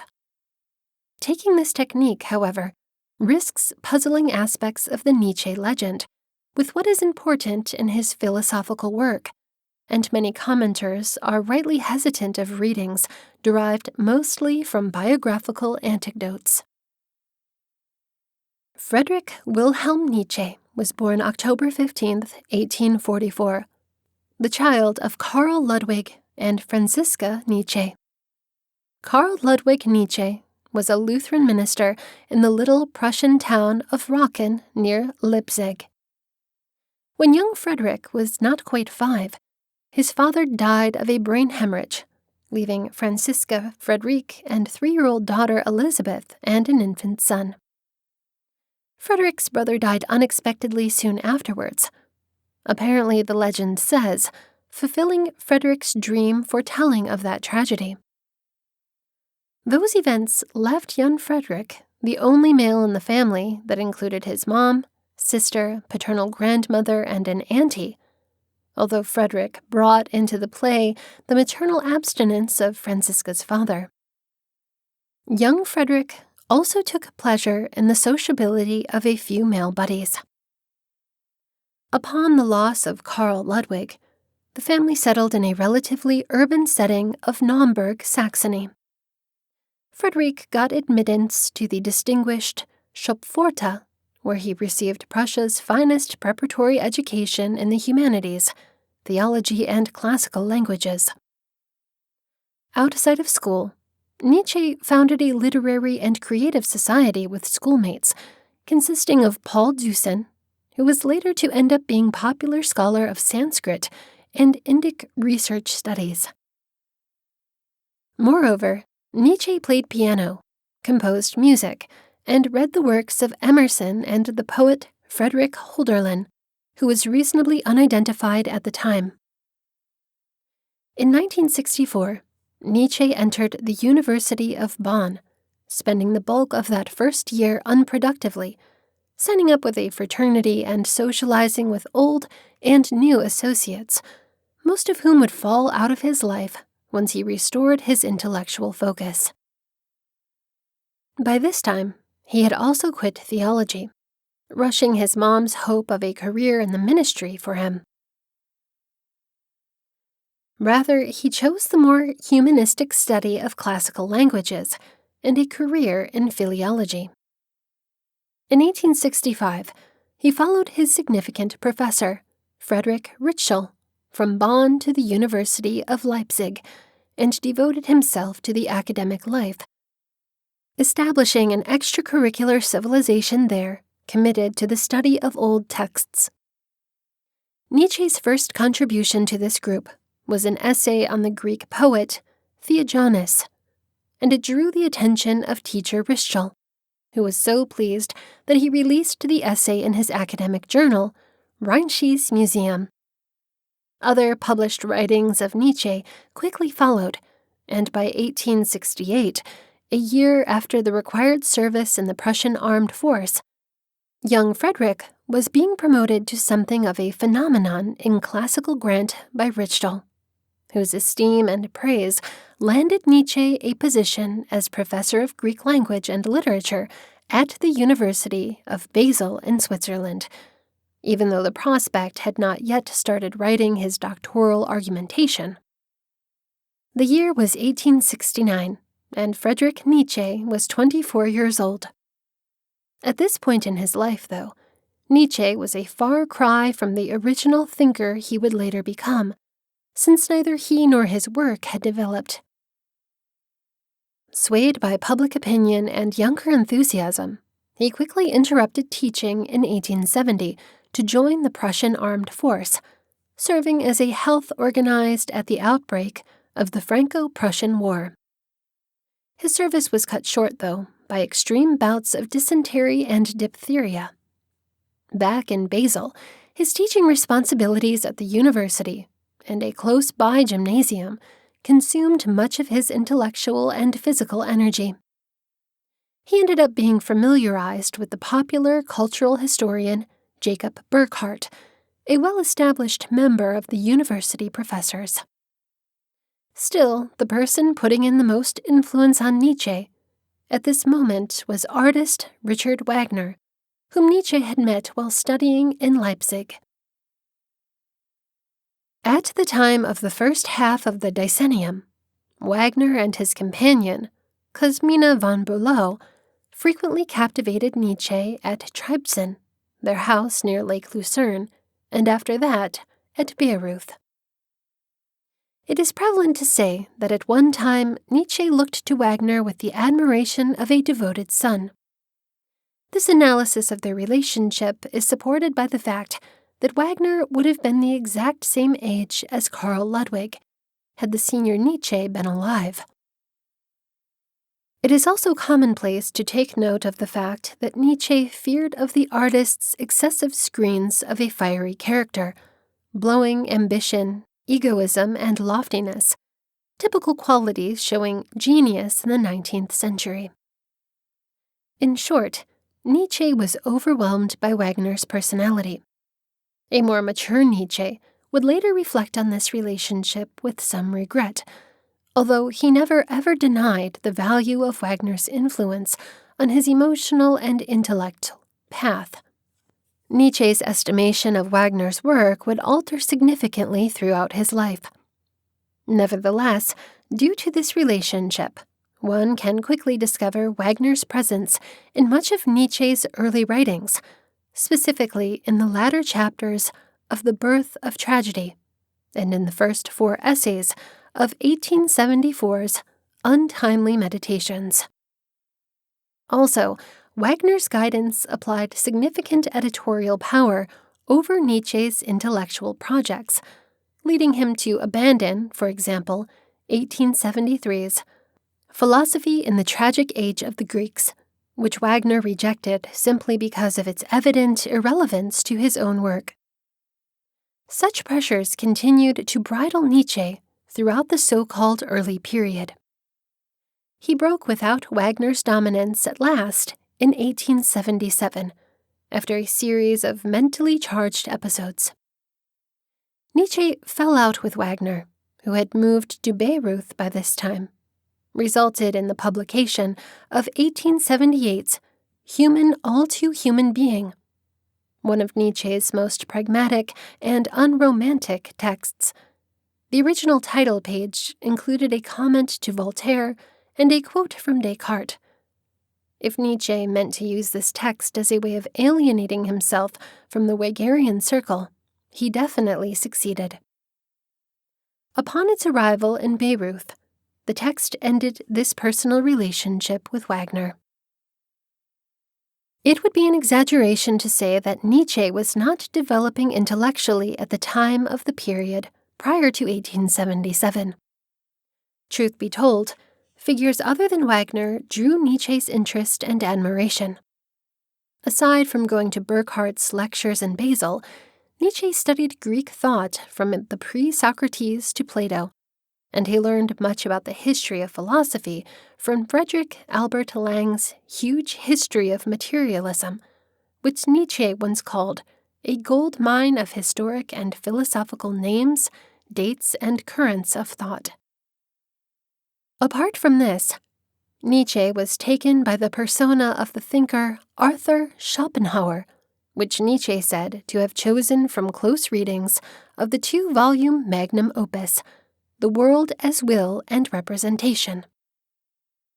Nietzsche discovered Schopenhauer while studying in Leipzig.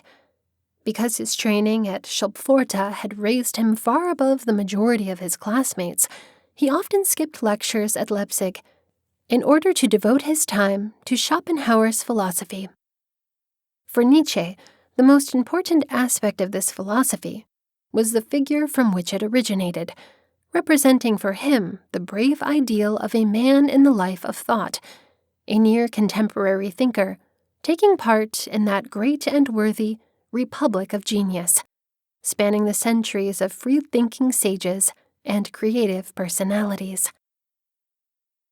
That Nietzsche could not countenance Schopenhauer's ethical pessimism and its negation of the will was acknowledged by the young man quite early at the time of this encounter. Having said that, even in Nietzsche's efforts to construct a counterposed pessimism of strength, verifying the will, much of Schopenhauer's thought stayed embedded in Nietzsche's philosophy, especially at the time of the early period. Nietzsche's philosophical dependence on genius, his cultural political views of rank and order through benefit, and his self-described and later self-rebuked metaphysics of art had Schopenhauerianism underpinnings.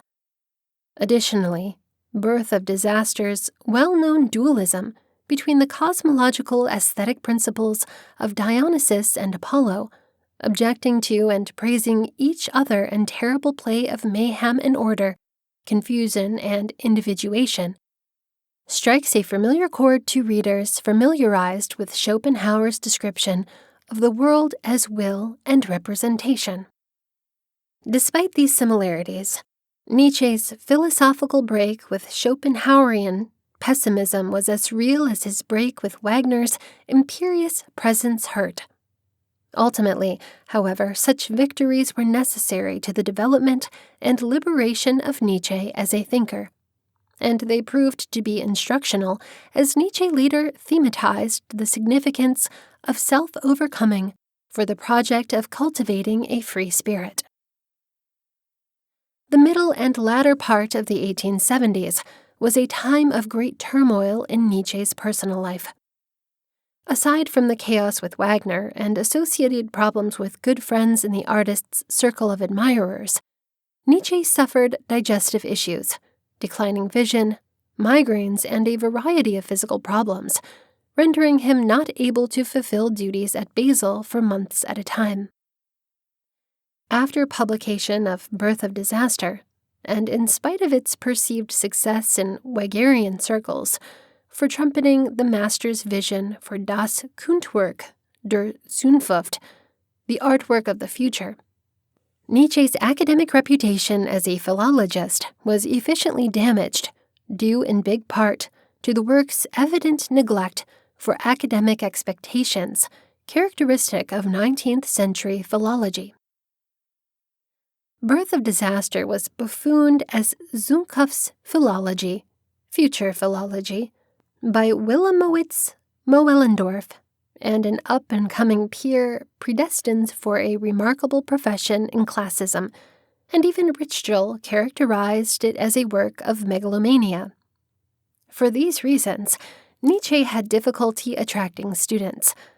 Even before the publication of Birth of Catastrophe, he had attempted to reposition himself at Basel in the Department of Philosophy, but the university obviously never took such an endeavor seriously. By 1878, his situations at Basel weakened to the point that neither the university nor Nietzsche was very much fascinated by seeing him continue as a professor there. So both agreed that he ought to retire with a modest pension. He was 34 years of age, and now obviously liberated, not only from his teaching tasks and the professional discipline he grew to dislike, but also from the emotional and intellectual ties that controlled him at the time of his youth. His physical problems, though, would continue to afflict him for the remainder of his life. After leaving Basel, Nietzsche took pleasure in a period of great efficiency. And throughout this time, he was never ever to stay in one place for long, moving with the times of the year, searching for relief from his ailments, privacy for his work, and reasonable living conditions given his very modest budget plan. He often spent summers in the Swiss Alps in Sils Marina, near St. Moritz, and winters in Genoa, Nice, and Rapallo, on the Mediterranean coast. Every so often, he would go to friends and family in Naumburg or Basel, and he spent a great deal of time in social discourse, exchanging letters with good friends and associates.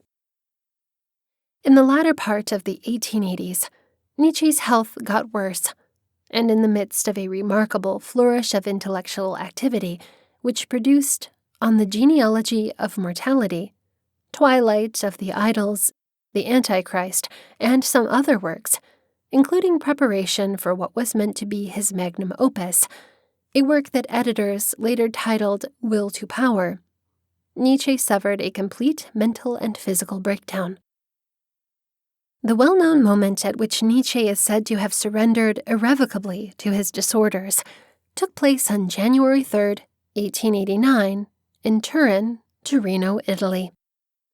Apparently outside Nietzsche's apartment at the Piazza Carlos Alberto while embracing a horse being flogged by its owner.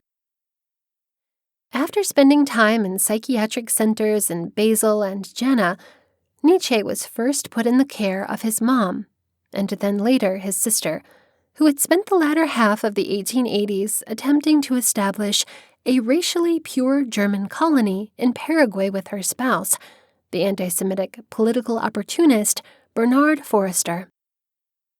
By the early 1890s, Elizabeth had seized control of Nietzsche's literary remains that included a vast amount of unpublished writings. She rapidly began shaping his image and the reception of his work, which by this time had already gotten momentum amongst academics such as George Brandes. Soon the Nietzsche legend would grow in amazing fashion amongst well-known readers. From expensive house Cyberblick, the Nietzsche home in Weimar, Elizabeth and her associates managed Frederick's estate, modifying his works in accordance with her taste for a populist decorum and periodically with an ominous political intent that later scientists concur corrupted the original thought. Sadly, Frederick experienced little of his popularity, having never recovered from the breakdown of late 1888 and early 1889. His final years were spent at luxury home Cyberblick in grim mental and physical deterioration, ending mercifully on August 25, 1900.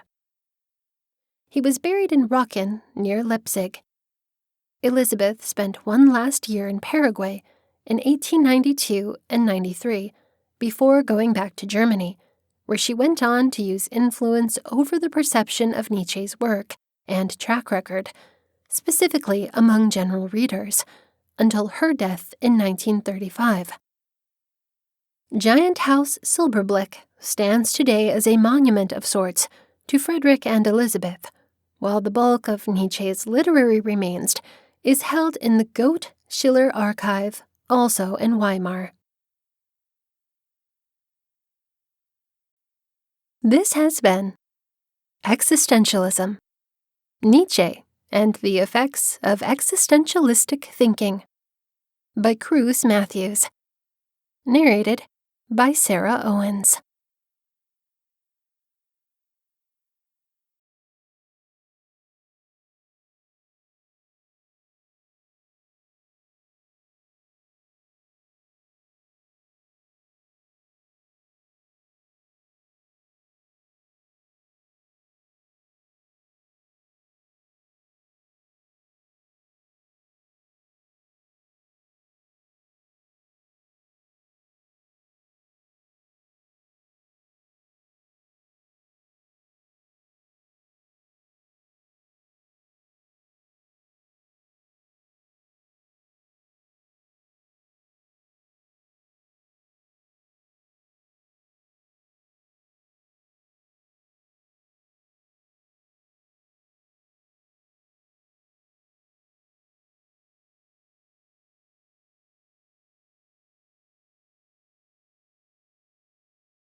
Existentialism.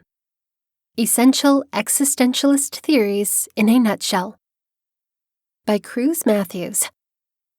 Narrated by Sarah Owens. Chapter 1.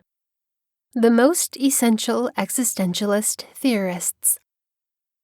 Here we will talk about the most crucial contributors to the idea of existentialism. A. Søren Kierkegaard, 1813 to 1855. As an existentialist thinker, Kierkegaard was many things: thinker, religious writer, satirist, psychologist, reporter, literary critic, and normally viewed as the founder of existentialism.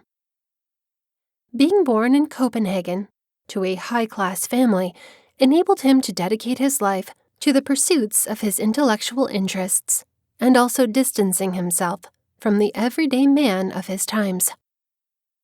Kierkegaard's most essential works are pseudonymous, written under fictional names, typically really certainly imaginary.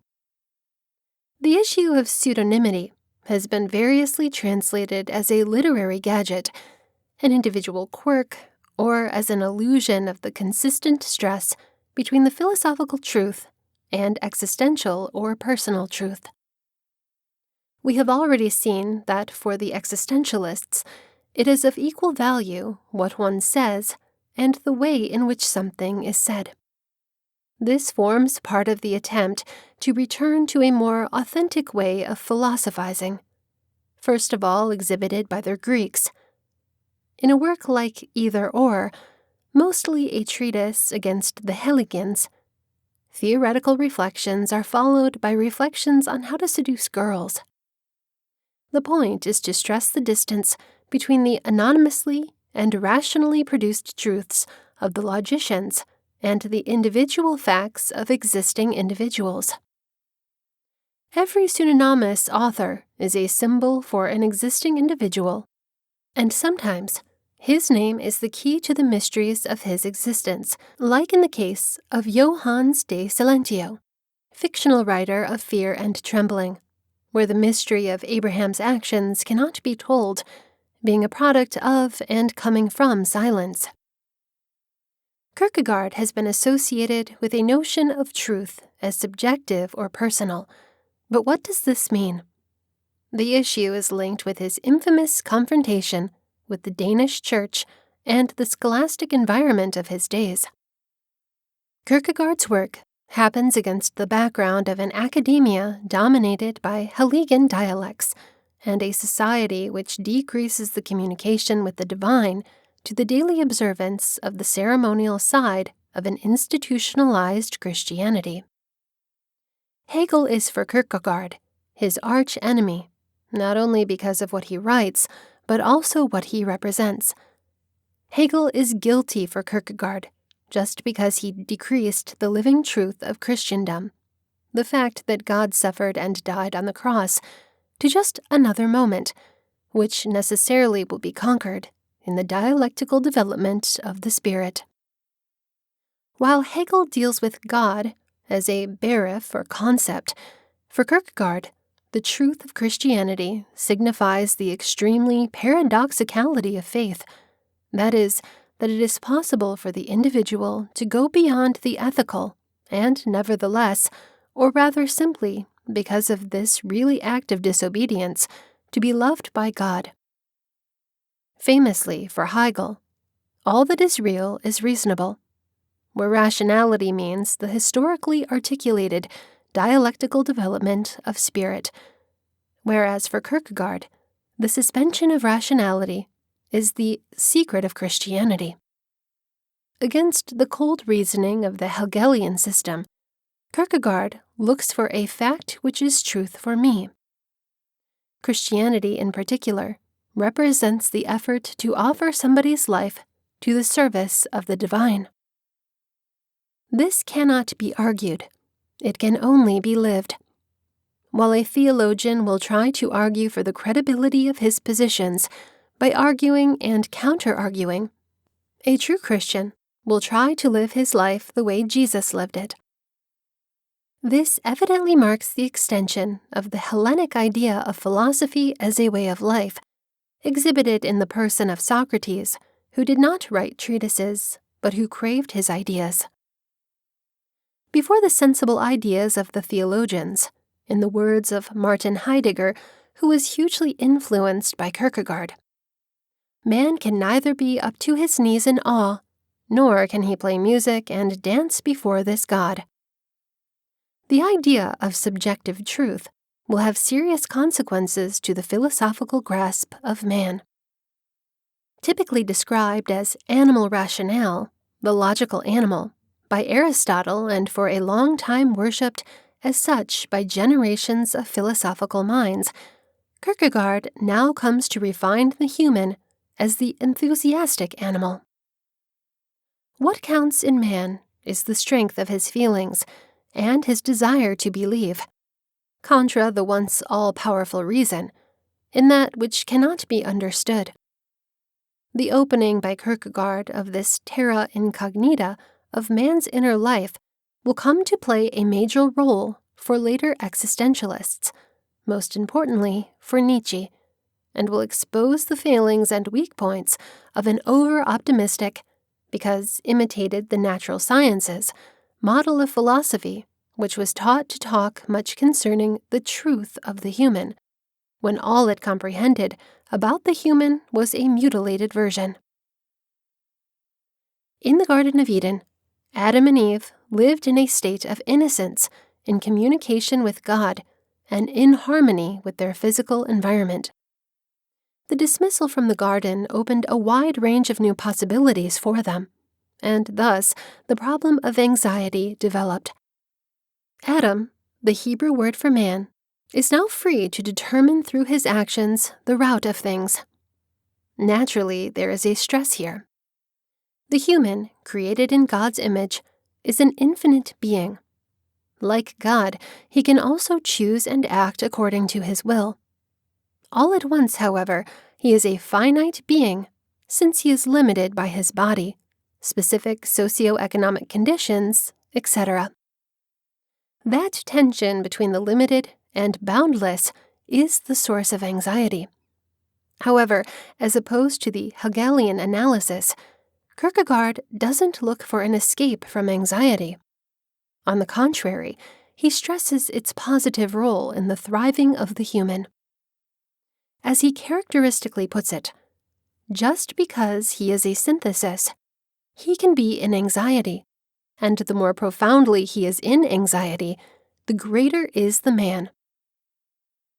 The prioritization of anxiety as a basic quality of the person is a common existentialist move, excited to assert the positive role of feelings for human life.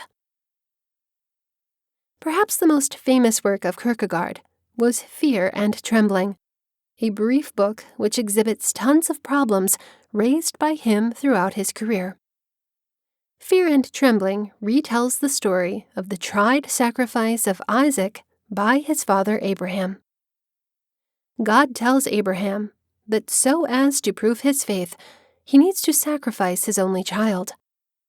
Abraham obeys, but at the last moment, God steps in and saves Isaac. What's the moral of the story? According to our ethical beliefs, shouldn't Abraham refuse to perform God's vicious plan? Isn't one of the essential beliefs of Christendom the respect to the life of other? The answer is naturally affirmative. Abraham ought to refuse God, and he needs to appreciate the ethical law. Then Abraham would be in a very good relation with the law itself, as in the expression, a law-abiding resident.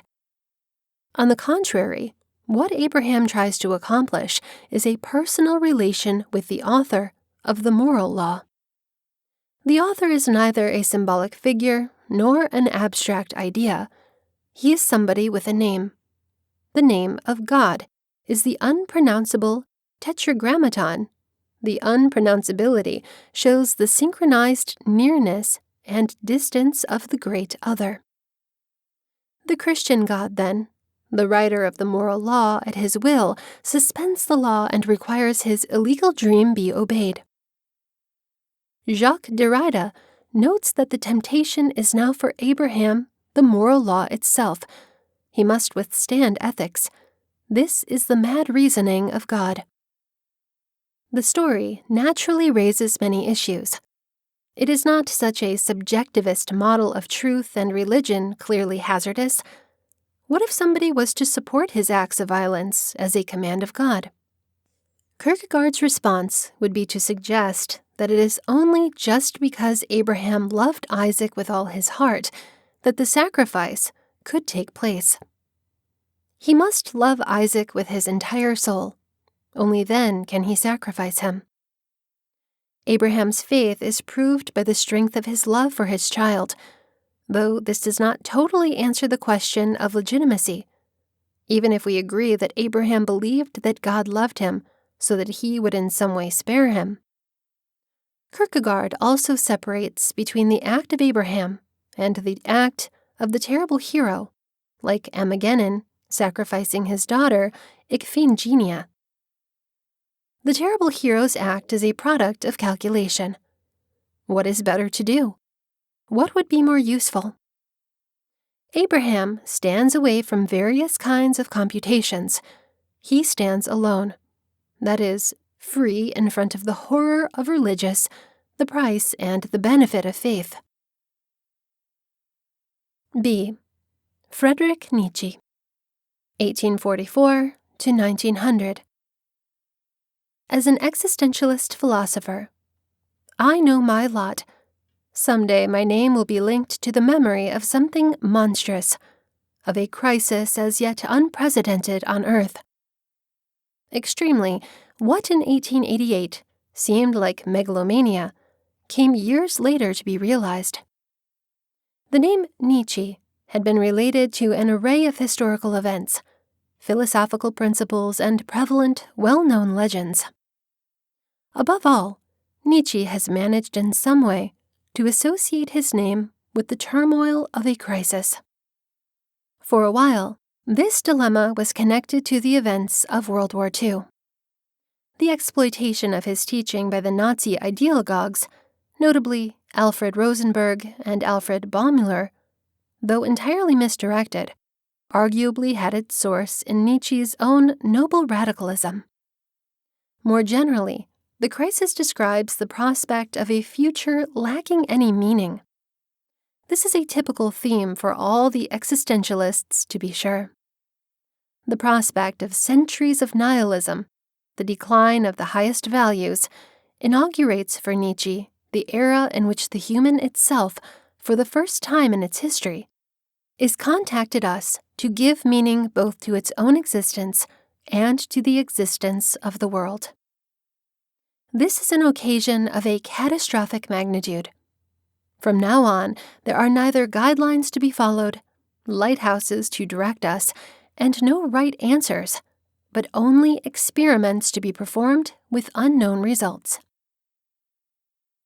Many existentialists, in their attempt to separate the value of individual existence from the alienating results of the masses, formed an uneasy relation with the value of the daily man. The typical man was thought to be lacking in will, taste in matter of looks, and uniqueness in the sense that the assertion of his existence comes exclusively from his involvement in bigger groups and from the herd mindset with which these groups instill their members. Nietzsche really believed that men in society are split and ordered according to their determination and capacity to take part in a life of spiritual and cultural transformation. Surely not everybody wants this participation, and Nietzsche's condemnation of those reluctant to challenge their fundamental beliefs is severe. Nevertheless, it would be an error to suggest that Nietzsche thought of their presence as being dispensable. In different amorphisms, he stresses the significance of the common as an essential prerequisite for both the growth and value of the extraordinary. Such an idea clashes with our modern-day vulnerable feelings, themselves an idea of a certain training. Nevertheless, one needs to recognize that there are no theorists without presuppositions, and that Nietzsche's persistence on the value of the extraordinary marks his own beginning and his own understanding of the objective of thought.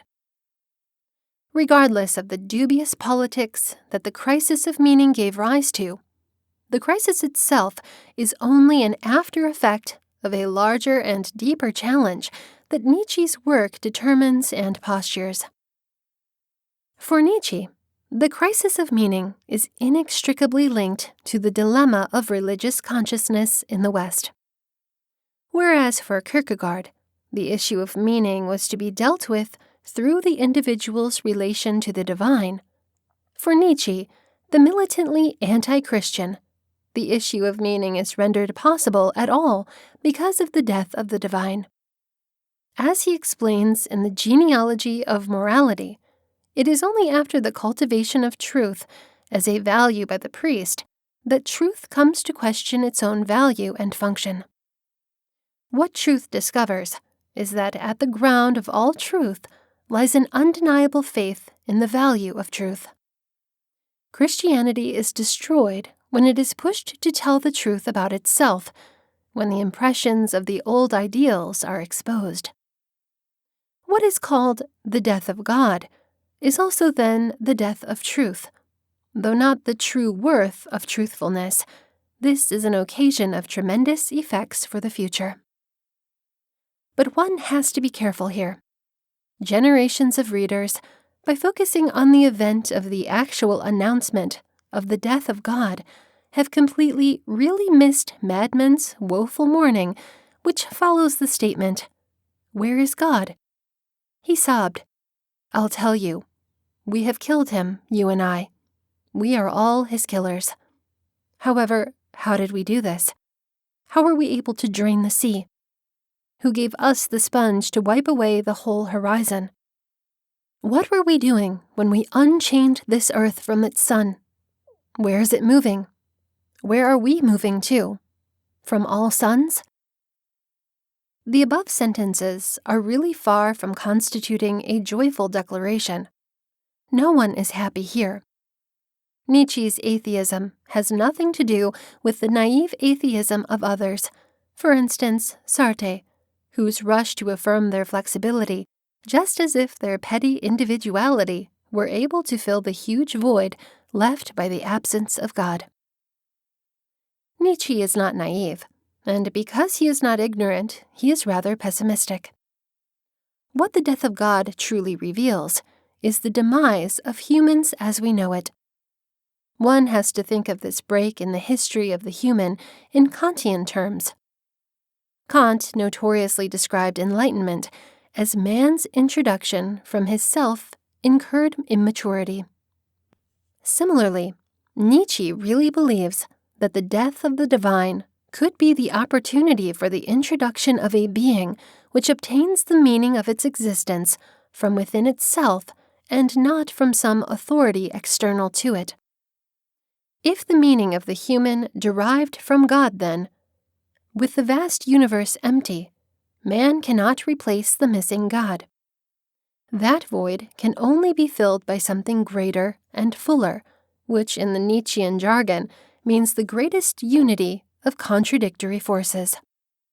That is the Übermensch, or overhuman, which for Nietzsche signifies the effort to the cultural production of a human being which will understand his double descent from animality and from rationality, without prioritizing either one, but keeping them in an agnostic balance so that through struggle, new and interesting forms of human existence can be born. Nietzsche was by training a classic philologue. The rough equivalent to Anglo-Saxon would be a specialist in classics, the texts of the Old Age Greek and Roman authors.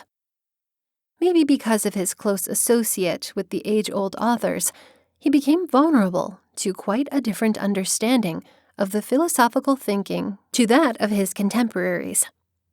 For the Greeks, philosophical questioning takes place within the perspective of a particular choice of life. There is no life and then rather separately the theoretical, theoria, from thea, view, and horan, to see, or from a distance, contemplation of phenomena. Philosophical speculation is the outcome of a certain lifestyle and the tried reason of this life. Interestingly, Kant encapsulates this attitude in the following passage. "When will you finally begin to live virtuously?" said Plato to an old man who told him he was participating in classes on virtue. The point isn't always to speculate, but also ultimately to think about applying our knowledge. Today, however, he who resides in conformity with what he teaches is taken for a dreamer. We have to comprehend Nietzsche's relation to philosophy within this framework, not only because it highlights a stylistically different contemplation, but just because it shows an altogether different way of philosophizing. Hence, in Golden of the Idols, Nietzsche implicates theorists for their Egyptism, the fact that they turn every little thing into a principle under assessment. All the thinkers have been managing for countless years is conceptual mummies. Nothing real has ever left their flourishing life, not as scholastic workouts. Under the new model of philosophy, the old esoteric and ethical questions are to be changed by new questions concerning history, genealogy, ecological conditions, etc. Let us take a characteristic passage from 1888. I have an interest in a question on which the salvation of mankind depends more on any curio of the theologians, the question of nutrition. For ease of use, one can put it in the following terms. How do you personally need to nourish yourself so as to get your maximum of strength, of virtue in the Renaissance style, of moraline-free virtue? What is Nietzsche telling us here? Two things. Firstly, that following the custom of Spinoza, the movement from supremacy to eminence travels through the rehabilitation of the body. To say that, however, does not indicate an arrested materialism. What Spinoza tells, nobody has yet determined the limitations of the body's abilities. He's not discussing something like bodily strength, but to the possibility of an emergence of a body freed from the sedimentation of society and memory. This archetypical body is undoubtedly as yet unidentified, and we stand in lack of knowledge of its capabilities. The second thing that Nietzsche is telling us in the above passage is that this new eminent philosophy necessarily requires a new ethics. One needs to be clear here, simply because of the many misconceptions of Nietzschean ethics. Nietzsche is mostly a philosopher of ethics, but ethics here describes the possible reason of a lifestyle, which way of life, in turn, justifies human existence in the world. For Nietzsche, principles doesn't refer to moral codes and standards on how to live somebody's life. Morality, which Nietzsche rejects, refers to the obsessive need. A real need or an instinct can also be learned, according to Nietzsche, of the human to protect its own species and to regard its species as higher than the other animals. In other words, morality is arrogant. A Nietzschean principle is principles of modesty. It places the human back where it belongs, amongst the other animals. Nevertheless, to say that isn't to relate to the human with the animal. Unlike non-human animals, men are products of history, that is to say, items of memory. That is their burden and their responsibility. In the genealogy of morality, Nietzsche explains morality as a system focusing on the taming of the human animal. Morality's aim is the elimination of the creative power of animal instincts and the establishment of a life secured within the cocoon of ascetic ideal visions. Those ideal visions are all those values and ideologies made to safeguard man against the threat of nihilism, the state in which man finds no answer to the question of his existence. Morality holds on to the preservation of the species man. Morality stubbornly denies the very possibility of an open-ended future for human beings. If we could recap Nietzsche's philosophical anthropology in several words, we would say that for Nietzsche, it is needed to effort. There are no guarantees here. To think of the human not as an end in itself, but also as a method to something. Flawless, totally finished, happy, powerful, victorious, that still leaves something to fear. C. Martin Heidegger, 1889 to 1976. As an existentialist thinker, Heidegger exercised an unrivaled influence on contemporary thought. Without knowledge of his work, current developments in contemporary European philosophy, Sartre, Gadamer, Arendt, Marcuse, Derrida, Foucault et al. Just don't make sense. He remains infamous for his participation with National Socialism in the 1930s. Outside European philosophy, Heidegger is only occasionally taken seriously and is sometimes actually mocked. Notoriously, the Oxford theorist A.J. Ayer called him a charlatan. In 1945, in Paris, Jean-Paul Sartre gave the public lecture with the title Existentialism is a Humanism, where he defended the priority of action and the position that is a man's actions which specify his humanity. In 1946, Jean Bouffret, in a letter to Heidegger, postures some questions concerning the link between humanism and the current developments of existentialist philosophy in France. Heidegger's reaction is a letter to Bouffret, which in 1947 is published in a book form with the title Letter on Humanism. There he repudiates any possible connection of his philosophy with the existentialism of Sartre. The question for us here is the following. Is it possible, given Heidegger's own repudiation of existentialism, still to characterize Heidegger's philosophy as existentialist? The answer here is that Heidegger can be classified as an existentialist thinker, regardless of all his differences from Sartre. Our strategy is to tension Heidegger's connection with some crucial existentialist issues, which we introduced above under the labels existence, anxiety, and the crowd. We have seen above that a principal concern of all existentialists was to verify the top priority of individual existence, and to tension that human existence is to be examined with techniques besides those of the life sciences. This is also one of Heidegger's concept issues. His magnum opus, Being and Time, is a real investigation into the meaning of being, as that manifests itself through the human being Dasein. The sciences have repeatedly asked, what is a man? What is a car? What is a feeling? They have, however, failed, and simply because of the nature of science, needed to struggle, to ask the question which premises all those other questions.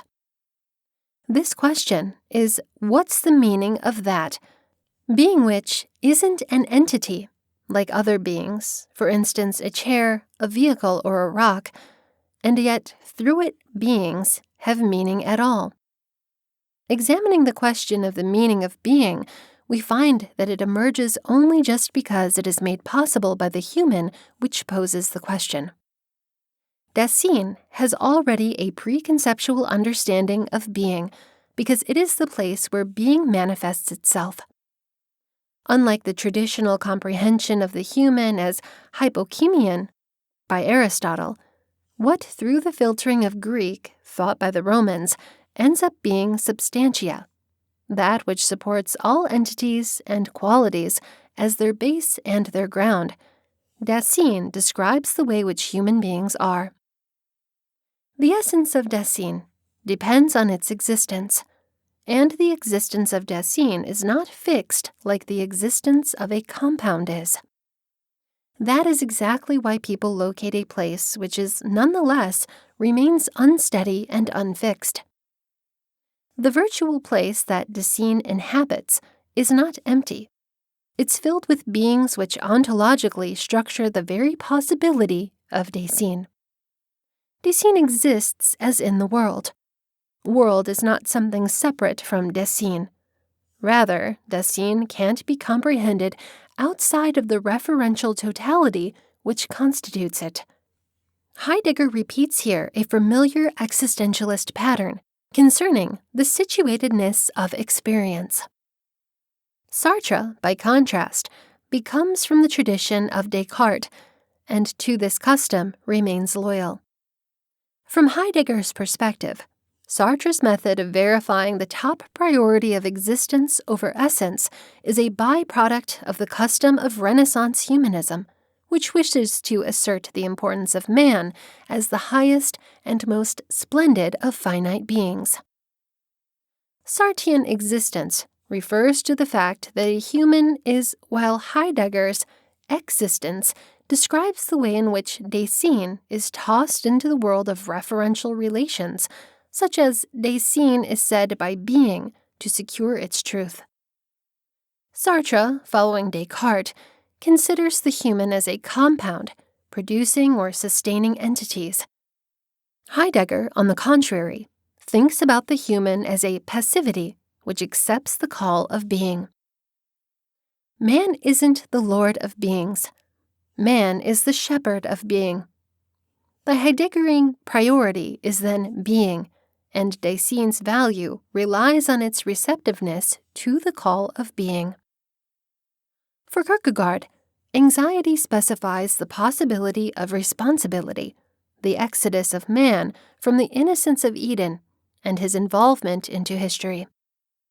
Yet the birthplace of anxiety is the experience of nothingness, the state in which every entity is experienced as withdrawn from its functionality. Absolutely nothing brings to life anxiety. In anxiety, we do not fear something in particular, but we experience the fear of a vacuum in which its existence is thrown.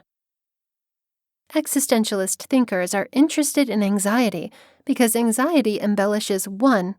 It is when I feel angst more than every little thing I come face to face with my own individual existence, as unique from all other beings around me. Heidegger thinks that one of the fundamental ways with which Dasein comprehends itself in the world is through a range of moods. Dasein always finds itself in a specific state of mind. Man isn't a thinking thing de-associated from the world, as in Cartesian metaphysics, but a being which finds itself in various moods, like anxiety or dullness. For the existentialists, primarily and typically, I do not exist because I think, but because my moods expose me to basic realities of my existence. Like Kierkegaard, Heidegger also believed that anxiety is substantiated of the fear of nothingness. The obstinacy of the nothing and absolutely nowhere within the world means as a phenomenon that the world as such is that in the face of which one has anxiety. For Kierkegaard, the possibility of anxiety shows man's double nature, and just because this duality of man can be saved. If a person were a beast or an angel, he could profoundly be in his anxiety. The greater is the man. Equally for Heidegger, anxiety manifests Dasein's possibility to live a genuine existence, since it recognizes that the crowd of others can't offer any alleviation to the drama of existence. We have discussed the unclear, or at times downright critical attitude of many existentialists toward the uncritical and unreflected masses of people who, in a wholly anti-Kantian and therefore also anti-Enlightenment move, find the meaning of their existence in an external authority. They hence forfeit their supposed autonomy as rational beings. For Heidegger, Dasein typically lives inauthentically, in that Dasein is absorbed in a way of life produced by others, not by Dasein itself. We take satisfaction and enjoy ourselves as they, man, take pleasure. We read, see, and judge about literature and art as they see and judge. To be sure, this mode of existence, the they, is just one of the existentialia, and is an a priori condition of possibility of the Dasein, which means that inauthenticity is inscribed into the mode of being of Dasein. It does not originate from the outside as a bad impact which could be erased.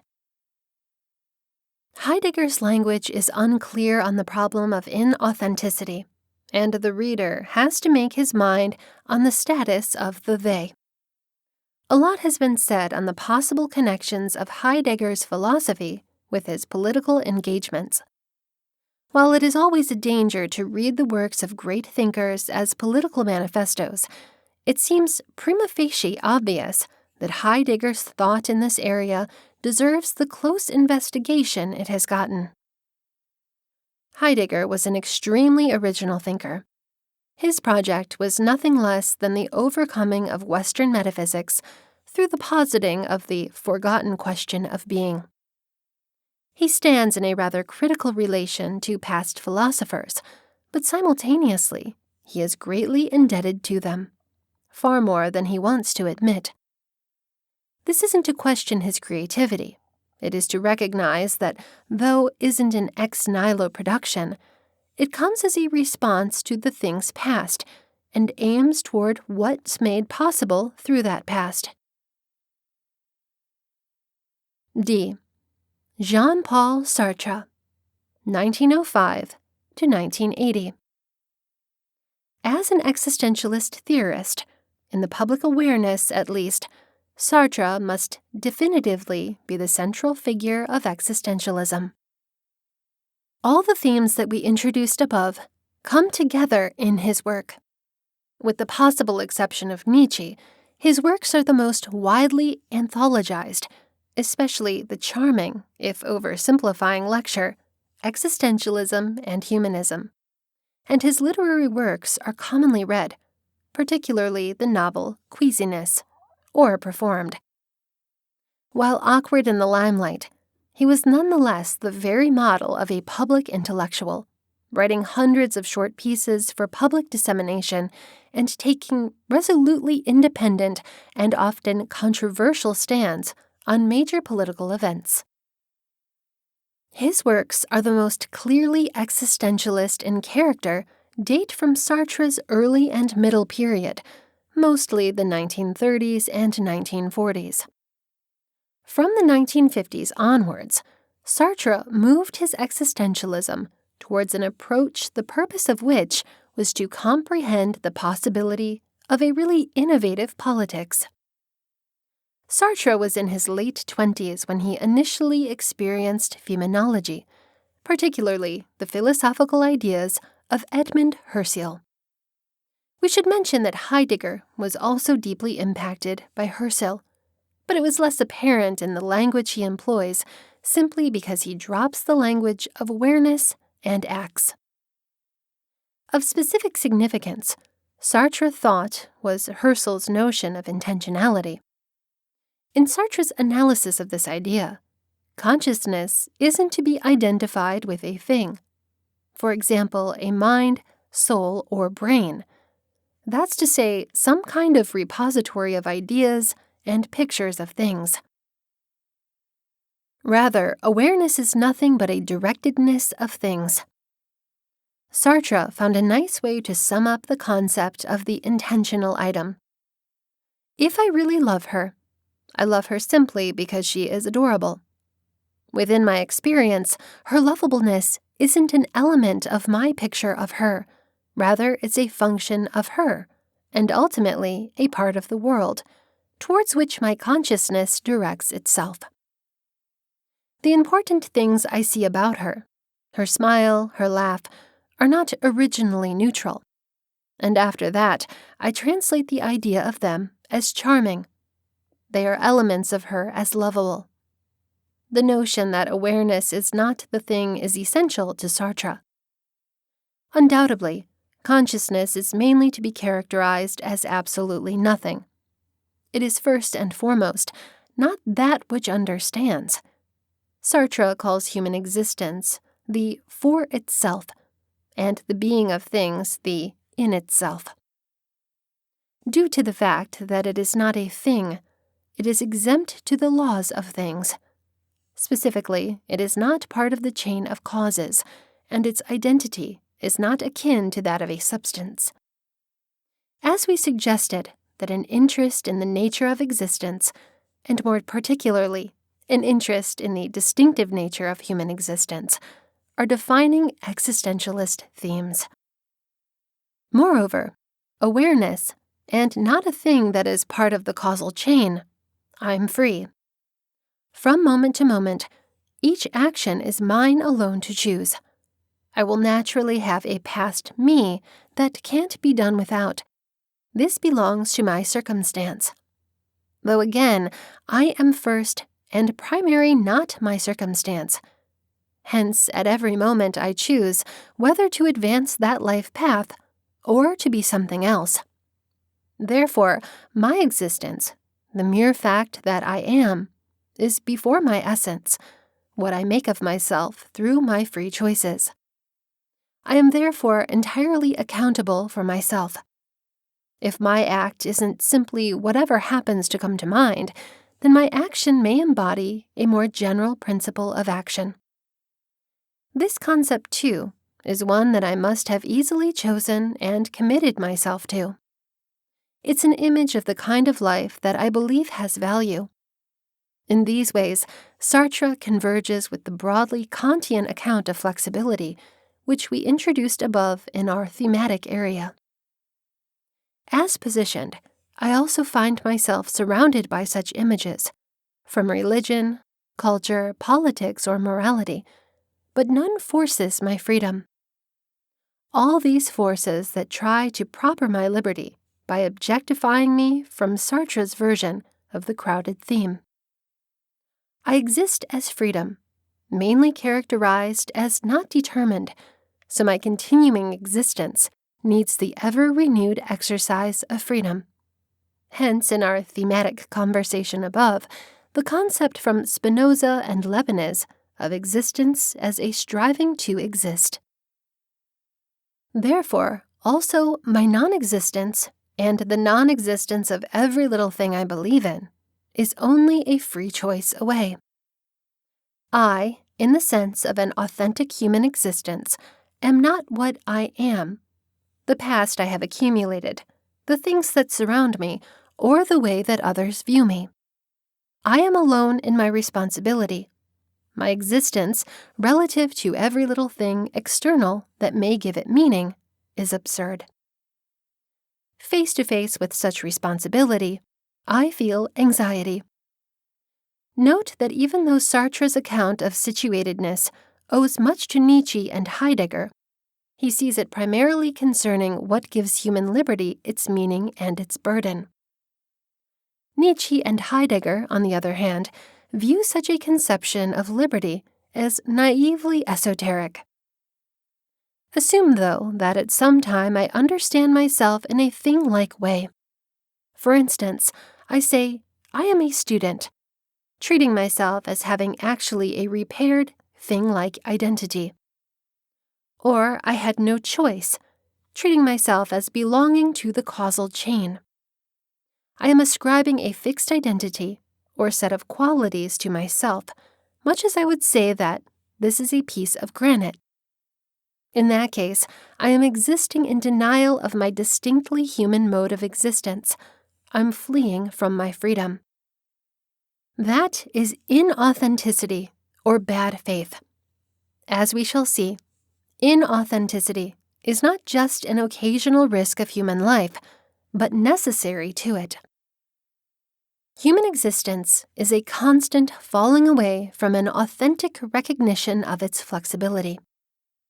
Sartre here hence echoes the idea in Heidegger that inauthenticity is a condition of possibility of human existence. Intentionality manifests itself in another essential way. Hardly ever, if ever, I am just observing the world. Instead, I am involved in wishing to do something. I have a goal or purpose. Here, intentional consciousness is not a fixed directedness toward things, but is rather an active projection towards the future. Suppose that I undertake as my project wedding my cherished. That is a deliberate relation to a future state of affairs. As free, I commit myself to this project, and should declare that commitment at that very moment. It is part of my life project, the image of human life that I offer to myself, and to others as something of value. Notice still that my project includes inauthenticity. I project myself into the future, where I will be married to her. That is, I define myself as married, just as if I were a repaired being. Therefore, there is an important tension to all projection. On the one hand, the simple fact that I project myself onto the future is emblematic of my flexibility. Only a drastically free consciousness can project itself. I exist as predicting towards the future, which again I am not. Hence, I am, in the sense of an authentic self, what I am not, because my forecasting is always in progress towards the future. Yet, in forecasting, I am projecting myself as something. That is, as a thing that no longer projects, has no future, and isn't free. Every action, then, is both an expression of liberty and also a snare of liberty. Forecast is absurd. I try ending up being the impossible thing, for the itself in itself, a thing that's both free and a simple thing. Born of this stress is an acknowledgement of freedom, what it requires, and its essential fragility. Thus, once again, we encounter existential anxiety. We have not stressed the importance of the concept of time for existentialism, but it should not be neglected. Witness one of Nietzsche's most well-known ideas, eternal recurrence, and the title of Heidegger's significant early work, Time and Being. In my deliberate directedness toward my precious, I find her lovable. This, too, though, is an objectification. Within my intentional gaze, she is lovable in pretty much the same manner in which granite is hard or heavy. Insofar as I am in love, then, I try to deny her liberty. Insofar, though, as I also want to be loved by her, then she has to be free in order to deliberately choose me as her beloved partner. If she's free, she gets away from my love. If not, she can't love. It is in these terms that Sartre analyzes love in Part 3 of Being and Nothingness. Love here is a case study in the fundamental forms of social relation. Sartre is hence moving from a completely individualistic frame of reference, my own true self, my flexibility and my projects, to a consideration of the self in concrete relations with others. Sartre is overcoming, in a way he would quickly see as being insufficient, the problems presented by the Hegelian dialectic of recognition, which we discussed above. This hell of constantly circling around acts of freedom and objectification is remarkably dramatized in Sartre's play No Exit. Some years later, at the end of the 1940s, Sartre wrote what he has been released as Notebooks for a Principles. Sartre, impacted in the meantime by the criticisms of Merleau-Ponty and de Beauvoir, and by his increasing dedication to collectivist politics, elaborated greatly his existentialist account of relations with others, taking the Hegelian idea more seriously. He no longer thinks of concrete relations so pessimistically. While Nietzsche and Heidegger both suggest the possibility of a genuine being with others, both leave it seriously underdeveloped. For our purpose, there are two critical ideas in the notebooks. The first is that my projects can be realized only with the cooperation of others. Nevertheless, that cooperation presupposes their liberty. I cannot make her love me, and their judgments about me must concern me. Therefore, allowing and nurturing the liberty of others should be a main part of all my projects. Sartre thus commits himself against any political, social, or financial forms of subjugation. Second, there's a possibility of a type of social organization and action in which each individual easily gives himself or herself over to a joint project, a city of ends. This is a reworking of Kant's idea of the kingdom of ends, found in the grounding for metaphysics of morals. A genuine existence for Sartre, for that reason, means two things. For one, it is something like a style of existing, one that each moment is restless, and that means fully familiar with the ludicrousness and fragility of its freedom. Second, however, there's some minimal level of content to any genuine project. Whatever else my project is, it must also be a project of liberty, for myself and for others. E. Simone de Beauvoir.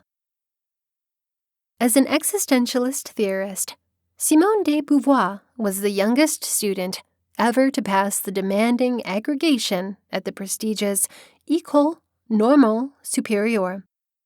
Subsequently, a star normalienne, she was a writer, thinker, feminist, long-lasting partner of Jean-Paul Sartre. Infamous for her anti-bourgeoisie lifestyle and her free sexual relationships that included, among others, an enthusiastic affair with the American writer Nielsen Algren. Much ink has been spilled disputing whether de Beauvoir's work constitutes a body of independent philosophical work or is a reformulation of Sartre's work.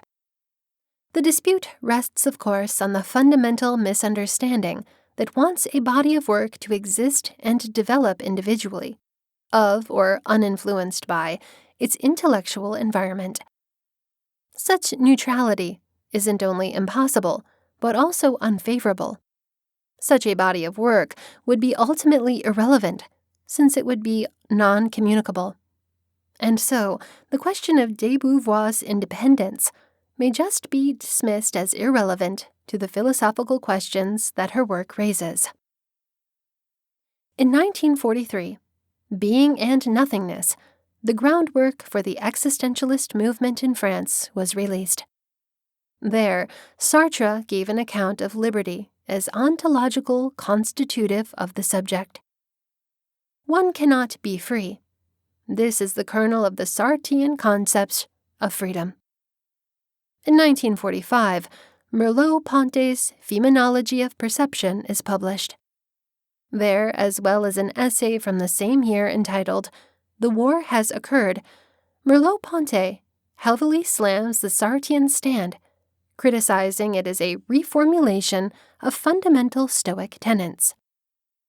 One cannot assume flexibility in isolation from the freedom of others. Action is participatory. My liberty is interwoven with that of others by way of the world.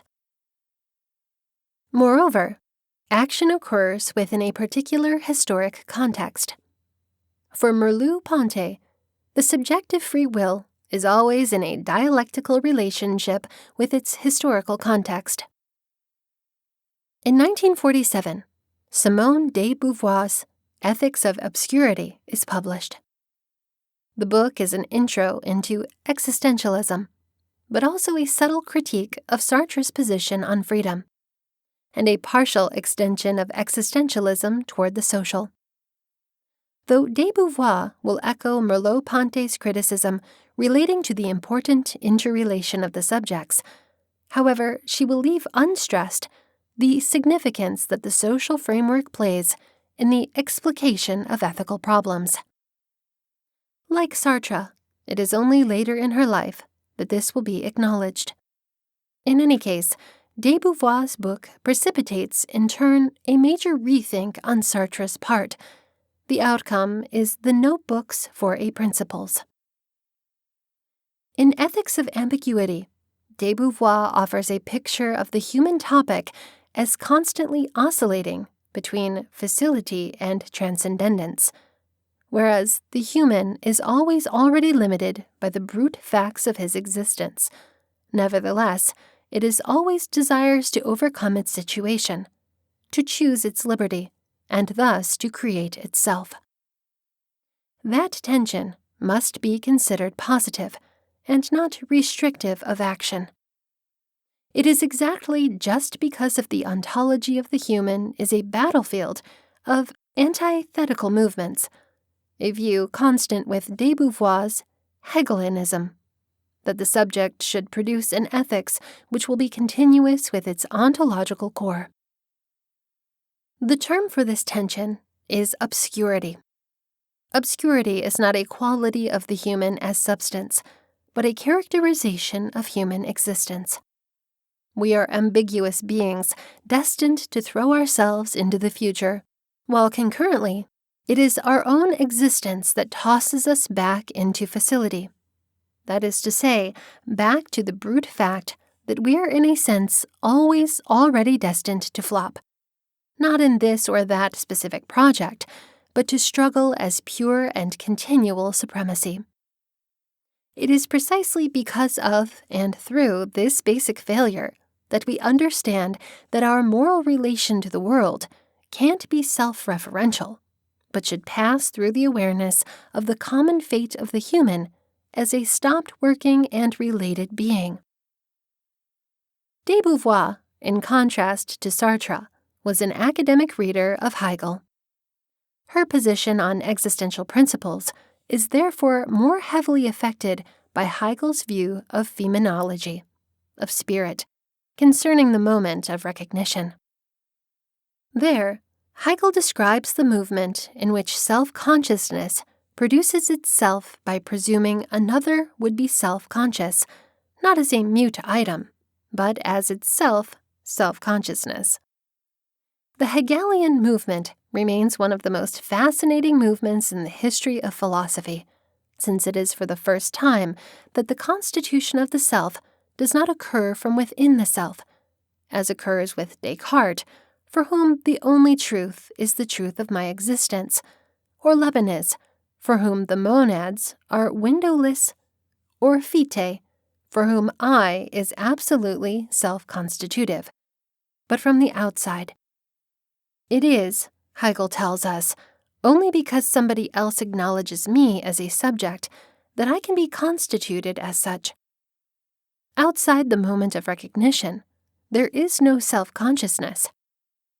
De Beauvoir heeds the Hegelian lesson and tries to formulate an ethics from it. What would this principle or ethics be? As in Nietzsche, the ethics describe a way of living, as opposed to morality, which concerns authorized or condemned behavior. Hence, there are no recipes for principles. Drawn from Hegel's movement of recognition, de Beauvoir acknowledges that the possibility of human thriving is based first of all on the recognition of the existence of the other. Man cannot find a justification of his own existence only in the existence of the other men. And secondly, on the recognition that my own prospering, or my ability to pose projects, in the language of existentialists, travels through the possibility of a typical growing. Just the liberty of others keeps each one of us from solidifying in the silliness of facticity. De Beauvoir writes, or again, to will oneself free is also to will others free. The ethics of ambiguity ends by declaring the necessity of assuming a person's liberty and the assertion that it is only through action that flexibility makes itself possible. That isn't a point to be taken lightheartedly. It constitutes a movement of opposition against a long tradition of philosophy, understanding itself as theoria, the disinterested consideration on the nature of the human and the world. De Beauvoir, in common with most existentialists, understands philosophy as praxis, included action in the world and participation in the course of history. It is out of this understanding that the second sex is born. In 1949, Les Deux Sexes is released in France. In English, in 1953, it looked like The Second Sex in an abridged translation. The book instantly became a finest seller, and later a founding text of the second wave of feminism. The feminist movement from the early 60s to the 70s, motivated by the civil liberties movement and focusing at the theoretical assessment of the principles of equality, inequality, the role of family, justice, and so forth. More than anything, The Second Sex constitutes a research study in applied existentialism, where the abstract idea, woman, gives way to the assessment of the lives of everyday individuals struggling against injustice and embarrassment. When de Beauvoir mentions that there is no such thing as a woman, we should hear the echo of the Kierkegaardian assertion of the single person against the abstractions of the Hegelian philosophy, or similarly, Sartre's insistence on the need of the prioritization of the personal lives of self-creating people, what Sartre calls existence, rather than a pre-established ideal of what people should be kind of like, what Sartre calls essence. The Second Sex is an excellent text demonstrating how a philosophical movement can have real concrete results on the lives of many people, and is a stunning exercise in what philosophy could be. I was reluctant for a long time before writing a book on women. The subject is irritating, especially for women. The Second Sex starts with the most obvious but seldom presented question: what is woman? De Beauvoir finds that at present there is no answer to that question. The reason is that tradition has always thought about woman as the other of man. It's only man that constitutes himself as a topic, as the outright de Beauvoir says, and woman specifies herself only through him. She figures out and differentiates herself in relation to man, and he doesn't in relation to her.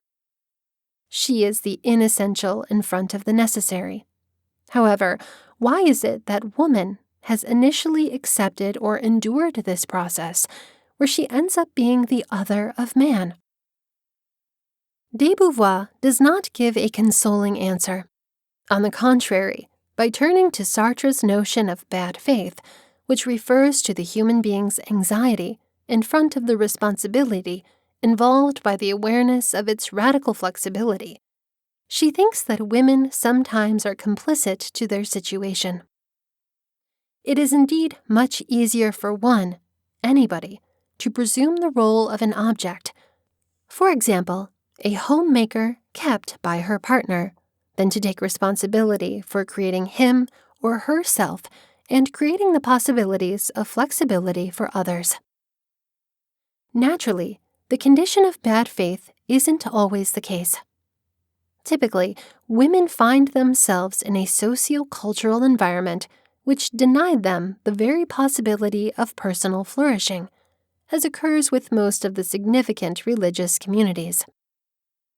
A further issue that women face is that of understanding themselves as a unity, which would allow them to assume the role of their picking. Proletarians say we, so do blacks. By saying we, they assume the role of the subject and turn everybody else into other. Women are not allowed to utter this we. They live dispersed among men, connected by homes, work, economic interests, and social conditions to certain men, fathers, or spouses, more closely than to other women. As bourgeoisie women, they are uniformly with bourgeoisie men, and not with women proletarians. As white women, they are in solidarity with white men, and not with black women. Women mostly align themselves to their class or race, and not to other women. The female identity is very much bound up with the identity of the men around them.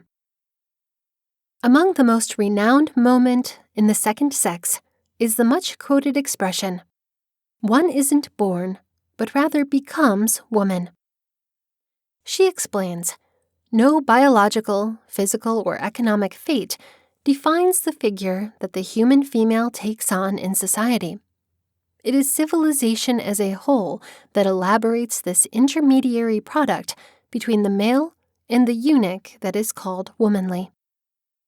For some feminists, this clearly inaugurates the problematic of the sex-gender difference, where sex denotes the biological identity of the person and gender the cultural attribution of properties to the sexed body. Simply put, there is absolutely nothing that identifies the assumed femininity of the woman, how a woman acts, feels, or behaves. Every little thing we have come to think as womanly is a social building, not a natural given. Later, feminists like Monique Wittig and Judith Butler will reason that sex is already gender, in the sense that a sexed body exists already within a cultural nexus that specifies it. Hence, the sex assignment, a physician pronouncing the sex of a baby, is a naturalized, but not at all natural normative claim, which provides the human into a world of power relations. F. Albert Camus, 1913 to 1960. As an existentialist theorist, Albert Camus was a French intellectual, writer, and reporter. His diverse work, and also his ambivalent relation to both philosophy and existentialism, makes every attempt to categorize him as a rather dangerous operation.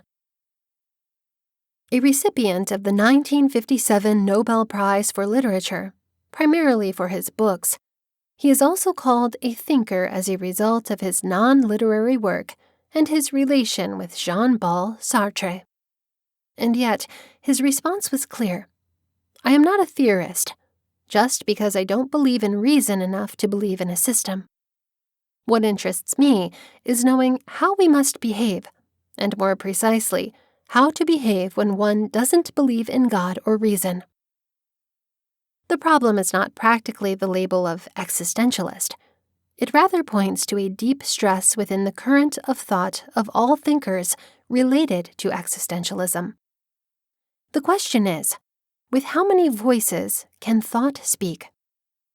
As we have already seen, the thinkers of existentialism typically deployed more than one. Almost all of them share a deep suspicion to a philosophy operating within reason, as conceived by the knowledge. Camus shares this suspicion, and his so-called philosophy of the ridiculous intends to set limits on the over-ambitions of Western rationality. Factor is unreasonable in that it actually believes that it can explain the totality of the human existence, though it is precisely its inability for explanation that, for example, a moment of fall designates. Thus, in his novel, The Fall, the lead character's troubled narrative reveals the overtaking of a life of shallow regularity by the forces of darkness and irrationality. A bourgeoisie hell lived in obviously by bad dreams. In a similar fashion, Camus has also repudiated his connection with existentialism. Non je ne suis pas existentialiste is the title of the well-known interview that he gave for the magazine Les Nouvelles Littorales in the November 15th of 1945. The truth of the matter is that Camus' rejection of existentialism is directed more towards Sartre's version of it instead, of to a termination of the main issues that the existential thinkers dealt with. Especially, Camus was stressed that Sartre's deification of history, Sartre's proclaimed Marxism, would be incompatible with the affirmation of personal liberty. Camus accuses Hegel, subsequently Marx himself, of lowering man to history, and thus denying man the possibility of creating his own history, that is, verifying his liberty.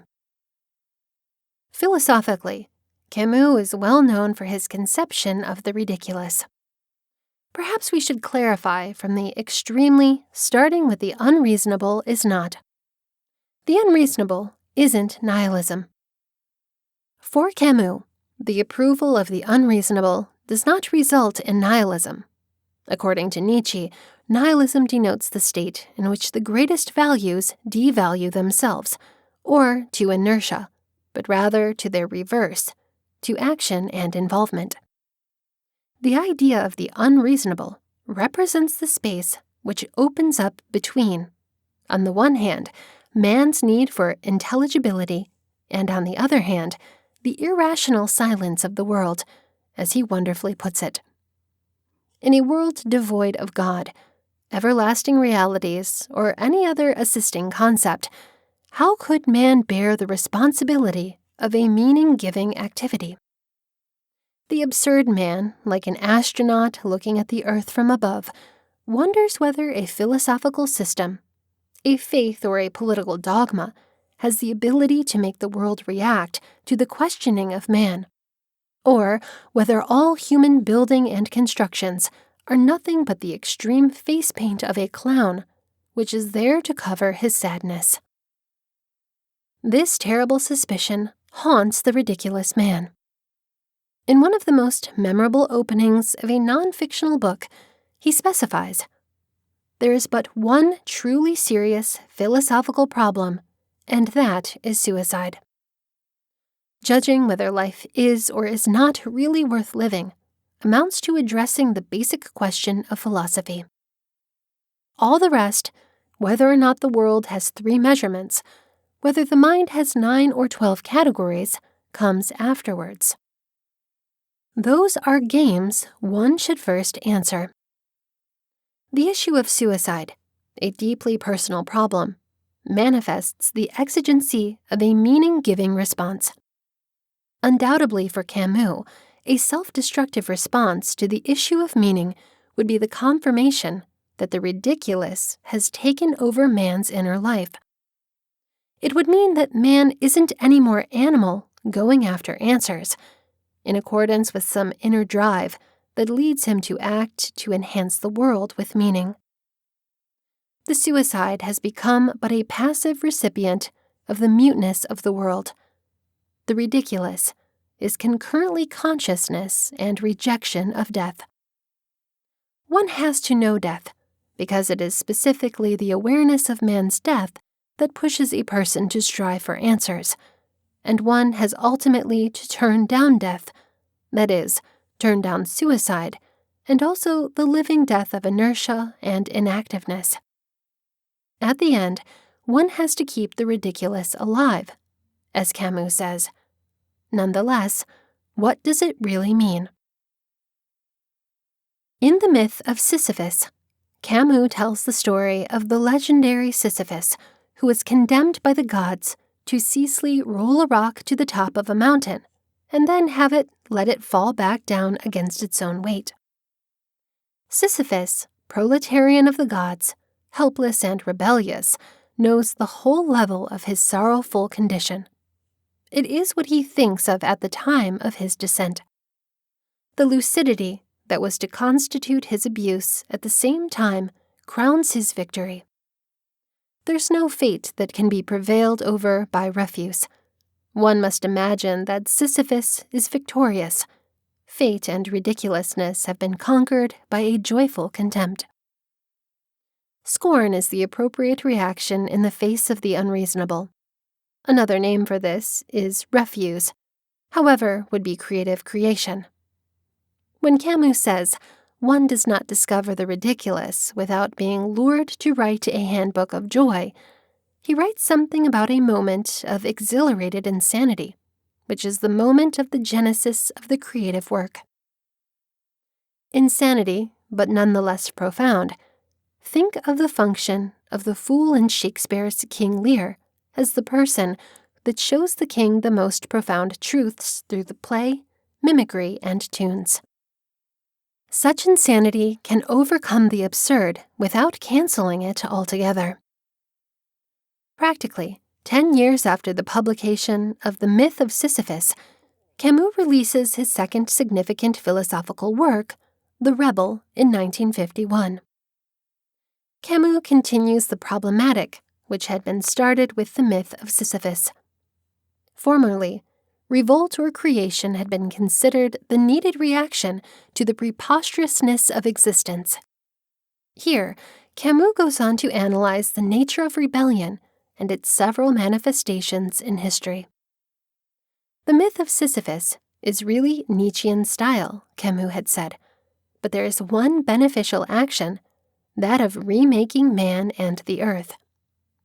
Having said that, in The Rebel, similar to Orwell's Animal Farm, one of the first points he makes is the following.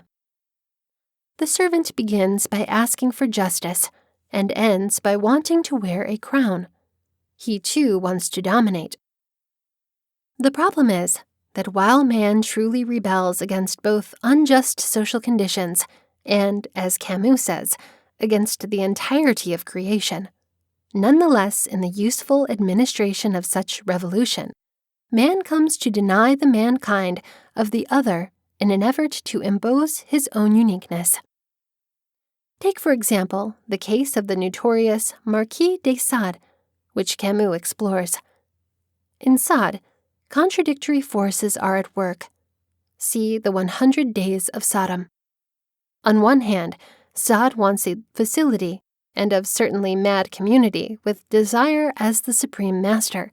And on the other hand, this extremely desire consumes itself and all the subjects who stand in its way. Camus goes on to take a historic look at manifestations of rebellion, the most prominent case being that of French Revolution. Camus argues that the revolution ended up replacing the transcendent values which it sought to abolish. An all-powerful notion of justice now takes the place previously inhabited by God. Rousseau's infamous suggestion that under the rule of general will, everyone would be pushed to be free, opens the way to the criminal offenses committed after the revolution. Camus fears that all revolutions end with the re-establishment of the state. 1789 brings Napoleon. 1848, Napoleon III. 1917, Stalin. The Italian disruptions of the 20s. Mussolini. The Weimar Republic. Then Hitler. Camus is caused to analyze the Marxist view of history as a possible reaction to the failed efforts at the facility of a true advanced regime. Camus examines the similarities between the Christian and the Marxist conception of history. They both display a bourgeoisie preoccupation with development. In the name of the future, every little thing can be warranted. The future is the only sort of property that the masters willingly yield to the servants. History, according to both views, is the direct progress from a set beginning to a definite end, the esoteric salvation of man, or the materialistic salvation of him in the future communist society. Influenced by Koheve's reading of Hegel, Camus interprets this future classless society as the end of history. The end of history suggests that when all contradictions cease, then history itself will come to an end. That is, Camus argues, essentially nihilistic. History in influence accepts that meaning creation is no longer possible and commits suicide. Just because historic transformations are mostly nihilistic movements, Camus suggests that the making absolute of the values of the revolution that has always led to their negation. On the contrary, A relative conception of these values will be able to sustain a neighborhood of free individuals who have forgotten that even historic rebellion has begun by verifying a proto-value, that of human solidarity, on which every other value can be based.